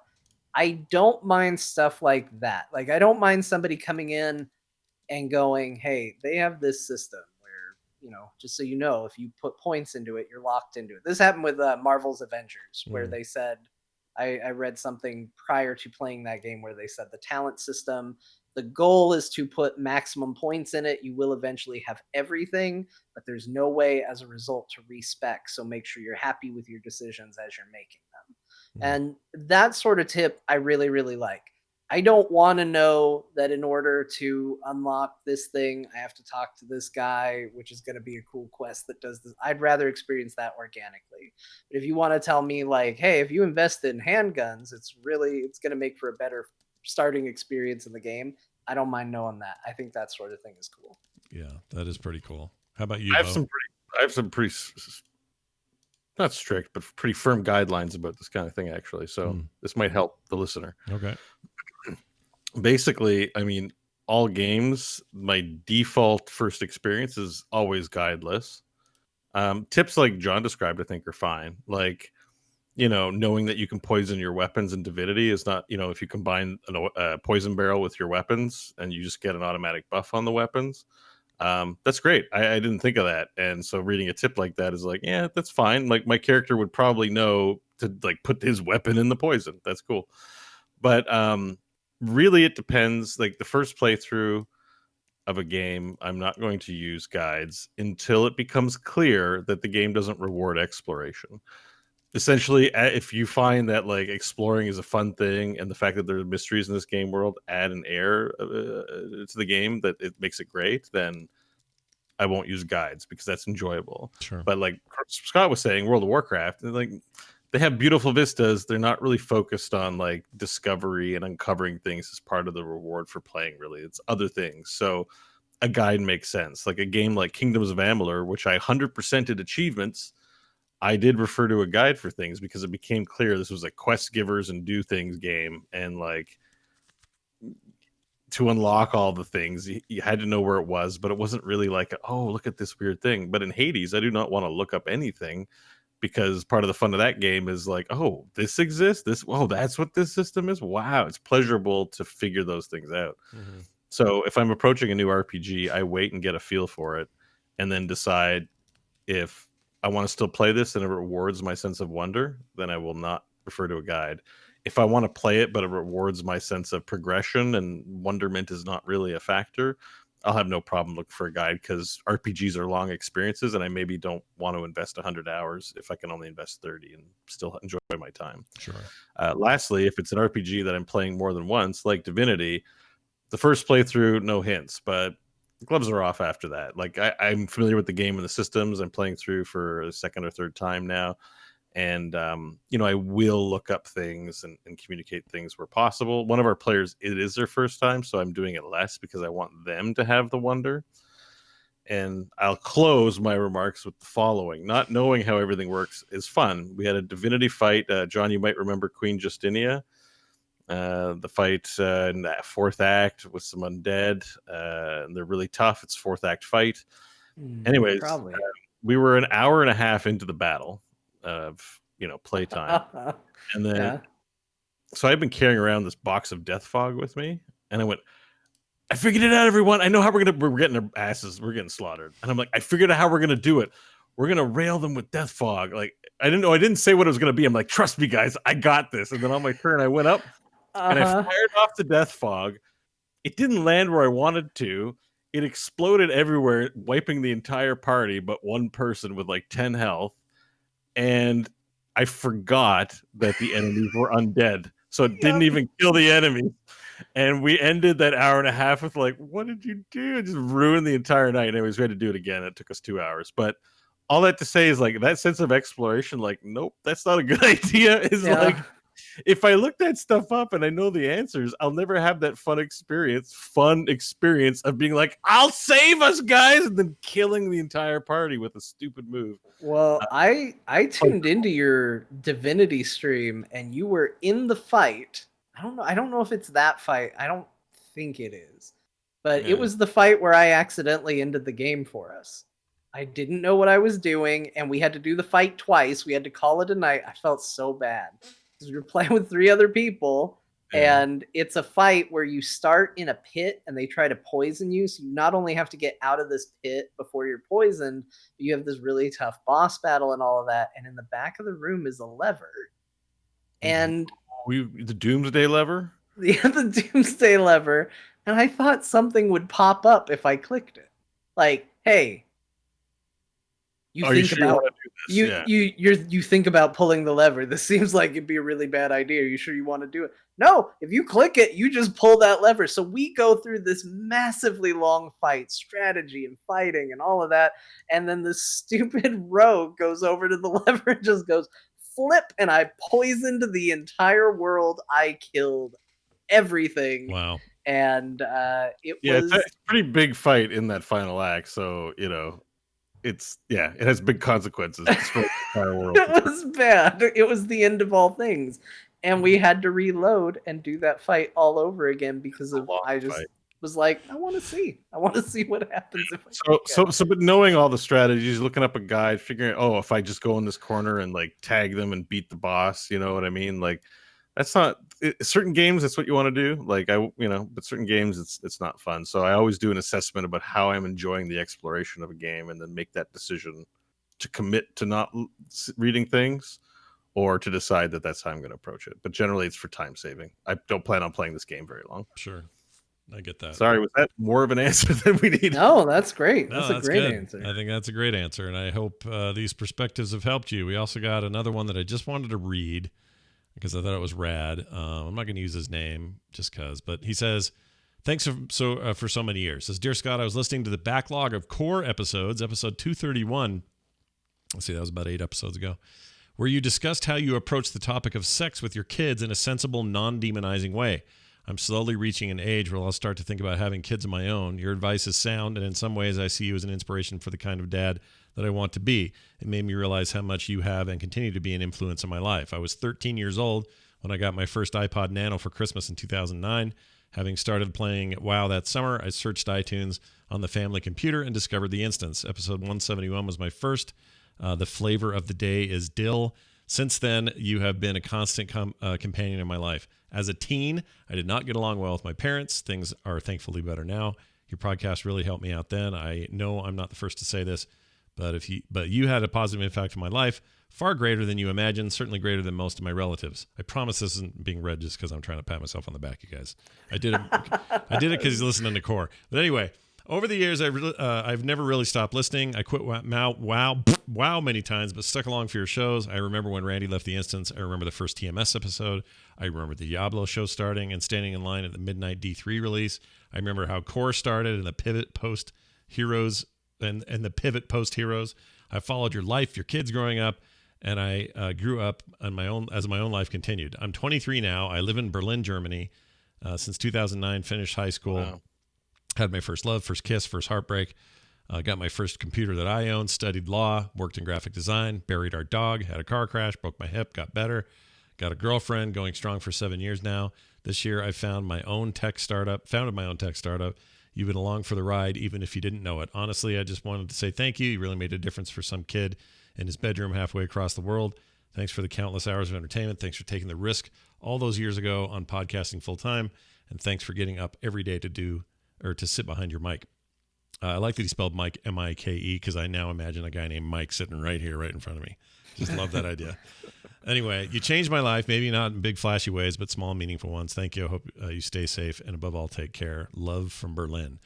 I just thought that was really nice, and I'm really glad he's listening to Core, because I think Core is, in many ways, one of the best representations of where things are at right now for me and for Frog Pants and everything else. There's something about this show that is ticking a lot of boxes for me, mentally, professionally. I don't know why it is. It has a ton to do with the three of us and our friendships and how we work together, and our sort of brand of interaction, I think, is unique and interesting. So all those things, bode well for the show. But I'll tell you what's really nice is to hear from somebody who's been hanging on, listening for this long, who still is finding entertainment in it and enjoys it. A kid across the world, that's amazing. Because I would say, I didn't write this letter, but I feel like I could write this letter. Like, there have been times when it's been nothing but Scott. Long before I did Core with Scott, I listened to all the episodes you listed. I was there for all those. Yeah. And, same deal. Like, he's been a positive influence on my life. That's why I'm thankful every day that I get to even hang out with John and Scott. So yeah, you deserve it, Scott, for sure. But I just like, it's mind blowing that it's also a kid in, Berlin was like, I know. I like, it'd be like, I like Hideo from Japan. I listen to all of his stuff, or maybe not Hideo, because that's Hideo Kojima, but right. I don't know many Tetsuo in Japan. Like, sure. I listen to all of his stuff. It's such a huge influence on my life. But we're all just these dudes hanging out on, like, this, hanging out in Zoom calls and recording it is like, I realize it's new for everyone now, but like, I've been doing this for like 7 years now. Like, it's welcome to my world, everyone. Yeah, like, so doing it ever since it's just amazing how we can reach people. But the fact that he was it's also making me feel slightly old, but being only 13 years old and now being 23 and having his whole life ahead of him in this way, I don't know, it just feels intense. I mean, I remember driving to work. I worked, even though I was in Arizona, I worked an East Coast shift, and I remember being on the freeway at like 4 a.m. It was still dark out, and I would be listening to My Extra Life on the way, going in, listening to you guys talk about, whatever was going on at the time. And that got me through some rough days working in a call center. So, good. That makes me happy to hear that too. We've all been there. It's the little things. It's so funny because we always think about these things that are big things and that we really appreciate, and it's easy for us when we're doing this and we're recording it to think, we're just having fun, we're just BSing with friends. Right. That's basically what this feels like sometimes, because that's kind of what it is. But we don't think about how much we need that ourselves and how much we've gained from that very thing. And so it's easy to sometimes miss that this is making an impact for other people, and that's amazing to hear. Yeah. And one tiny side note, over the years of doing this, for as long as I've been doing it, and 2009 was the year I jumped out full time. Prior to that, 2004, when things really started taking off, and even all the way back to the late, like 98, 99, when MP3s were real, I was starting to fiddle and faddle with this stuff. So I've been at it for a really, really long time. I can tell you pretty openly here that I don't like night shows. I never have. I'm always worn out at the end of the day, so I don't like it. Back when I was working full time, it's the only choice I had. These days, I do a lot of stuff during the day, so I've gotten used to it, and I usually just don't like recording at night. That is 100% not true of this show, and I don't even know why. There's just like some kind of energy boost I get out of it. Like, I'm going to be hyped all night after this. I mean, even this ravioli over here is getting cold, and that's okay if it's getting cold. Well, I mean, I can articulate a bit of that too. We bonded. We've played games together for years. we've bonded over our love of games. Yeah. And I think it's just like the family sitting down to have dinner every week, getting some FaceTime. I mean, that's what we're doing. Yeah. Even if we don't game together the whole week, we sit down, we talk, we get to know each other, we laugh, we tell each other our shit stories and everything else. And that's how bonds are formed, even if it's in front of a piece of plastic here, on my, it's real. It's very real. Our interactions are very real, and our bonds over playing video games online are very real. And that stuff you can't like buy that or just go out and get that. Like friendships are very valuable. And for me, when I find people I really like who are also good people, I was friends with a lot of not good people and valued that kind of stuff earlier in my life. And I made that change in my 20s. And these are both really good people. And even that alone, even if we didn't do shows together, I'd still want to know them because you guys are great. That's nice of you. I just wish this on everybody out there listening. This kind of thing is hard to find. So we wish, we hope it on you. We will it on you in your life as well. Find somebody you want to hang out with. Now, finally, the most important question of the day. All right. I saved this for last because this one really matters. That last one was really great. Trust me. But this one, this is where the rubber meets the road. Guy's name is Core Fan Bob. All right. He has the following question: Fan Bob or Core Fan Bob? Well, I don't know. Spaces. Bob. Core Fan Bob or Core Fan Bob. I don't know. Corfin Bob. Corfin Bob. He says, which would you rather do? Be trapped in a car trunk with each other totally naked for 2 hours, Jesus Christ, or eat a large dog poo completely? I assume he means each of us has to eat our own dog poo.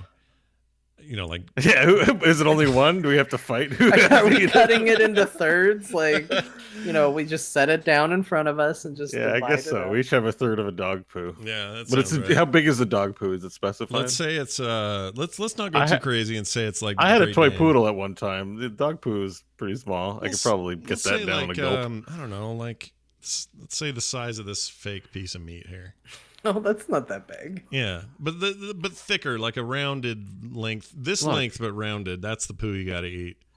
So now decide. Thank you for the visual. That helps. Would you rather be in that trunk naked, all three of us, for 2 hours, just having to take it, right? Just having. I mean, to be how there. big is the trunk? Just like well, he doesn't say, but I assume like are we able to coordinate our own little thirds of the trunk? Can we have our own space? Or I guess what I'm asking is like if somebody maybe starts thinking about something unfortunate, am I going to know about it before any verbal cues? Like, am I just going to feel a thing? If it's that close, I'm going with the dog. Here's the poo. scenario. I just don't want to put that between our friendship. Here's the scenario, Bo. You would just you'll feel a gentle tap, and you'll say what? And I'll go, nothing. And then you'll know what's happening. Yeah, exactly. So if that's the kind of room we're talking about, then I think I got to go with the dog poo as much as I love these guys. But if John's right and we have little corners and I'm just like, there's your dong, there's mine. Well, we get to know each other a little better. I mean, it's going to be dark in the trunk anyway. That's true. Like, honestly, the nudity only really matters if it's flesh on flesh in that trunk. Yeah, if you got your own space, then the nudity just is helping keeping it cool. Yeah. Is it dark in the trunk? Like, I assume it is, but maybe there's a little light back there. If you shut the trunk, it turns off, so you wouldn't have any light in there unless there was a flashlight or something. And if there was a flashlight, then one of us would have to turn it on. What a weird question. 2 hours is a long time. What's the getting in and out policy? Do we have to disrobe and then get in, or can we get in, disrobe, and hand the clothes out? No. You got to get out. You're naked. I'll make this decision. I'll make this executive decision. This Core Fan Bob is gonna make us get naked on the outside of the car and then get into the trunk. Shut the trunk.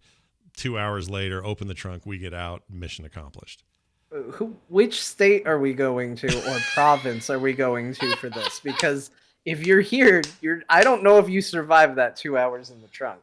Yeah, it'd have to be, let's say... you don't want to come up here. It's cold. Yeah, it's right now. We're having we'll need the heat on, please. Yeah, then we'll want it to be skin on skin just to make it through the 2 hours. We're having very pleasant, like mid-70s weather here right now, so we'll say here. Okay. Something like that. So you're not too sweaty, not too cold. Maybe cold's better.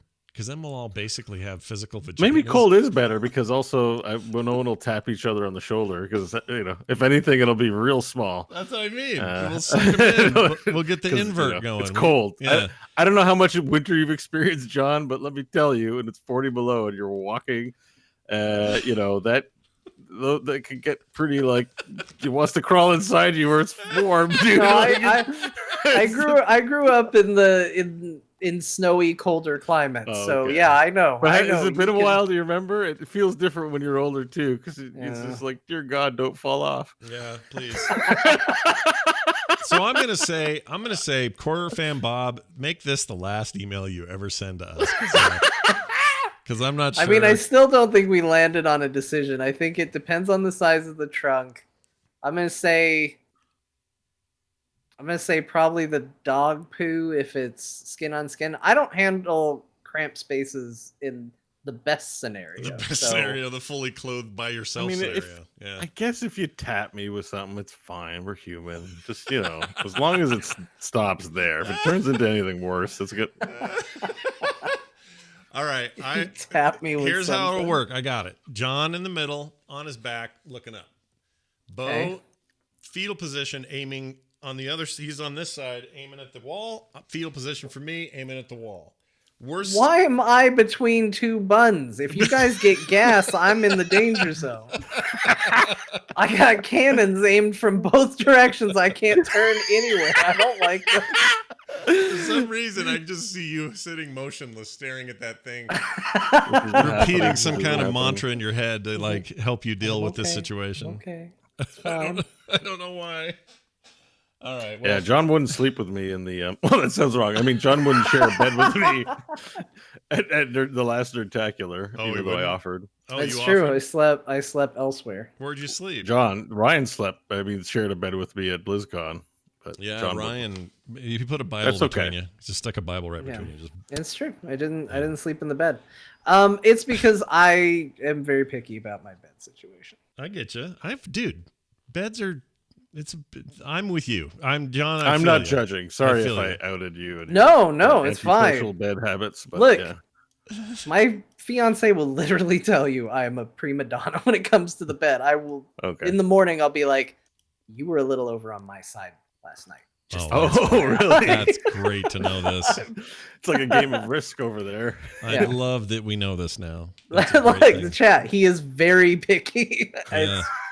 Must be. All right. Well, very true. knowing that, that's good information. Here's the better information. You guys want to share with us a question that's the worst thing ever, or do you want to send us a nice email like the other guy, or this other NPC guy that sent the cool GAD question? It doesn't matter what you want to say. You can send it to talktothecore@gmail.com. That's talktothecore@gmail.com, and that's going to do it. If you like this show, even after we so lavishly put praise on ourselves, even then, if you still like the show, and you should, maybe you'll support us at Patreon. Patreon.com/core show. You get bonus content every episode, by the way. We record a bunch of stuff before the show starts recording, and all that stuff goes to Patreon because that's how much we love you. And there's other cool rewards as well, so check it out. Patreon.com/core show. We had a great month last month. Thank you all for your contributions, and may more of you do it in the month of October as we hurtle ourselves toward the winter time. That's depressing. All right. What else? Frogpants.com/core is our website. You'll find everything there. Our Twitter accounts, ways to contact us, everything else. So go check that out. We record on Wednesday nights at 7 p.m. Mountain. No, when do we do this? 4 p.m. Mountain Time. 5 p.m. Mountain Time. Right here at frogpants.tv or twitch.tv/frogpants. Either way, get you there. All right. Before we go, as is tradition, I ask both these guys if they have any final words of wisdom before we cut out of here. John, let's start with you. Anything you want to say? If the trunk doesn't fit, eat a poop. That didn't rhyme, but it's also the right answer. Well done. Bo. I could have made it rhyme. You could have. But I didn't Oh, want because to you could work have said blue. you could eat the shit. You could have done. Yeah. Oh, all right. I got it. Bo, what would you add, if anything? Play Hades. Ooh, all right. This is good advice. I may play some of that tonight after dinner. Thank you all for being here and watching. Thank you for listening at home. We'll see you next time.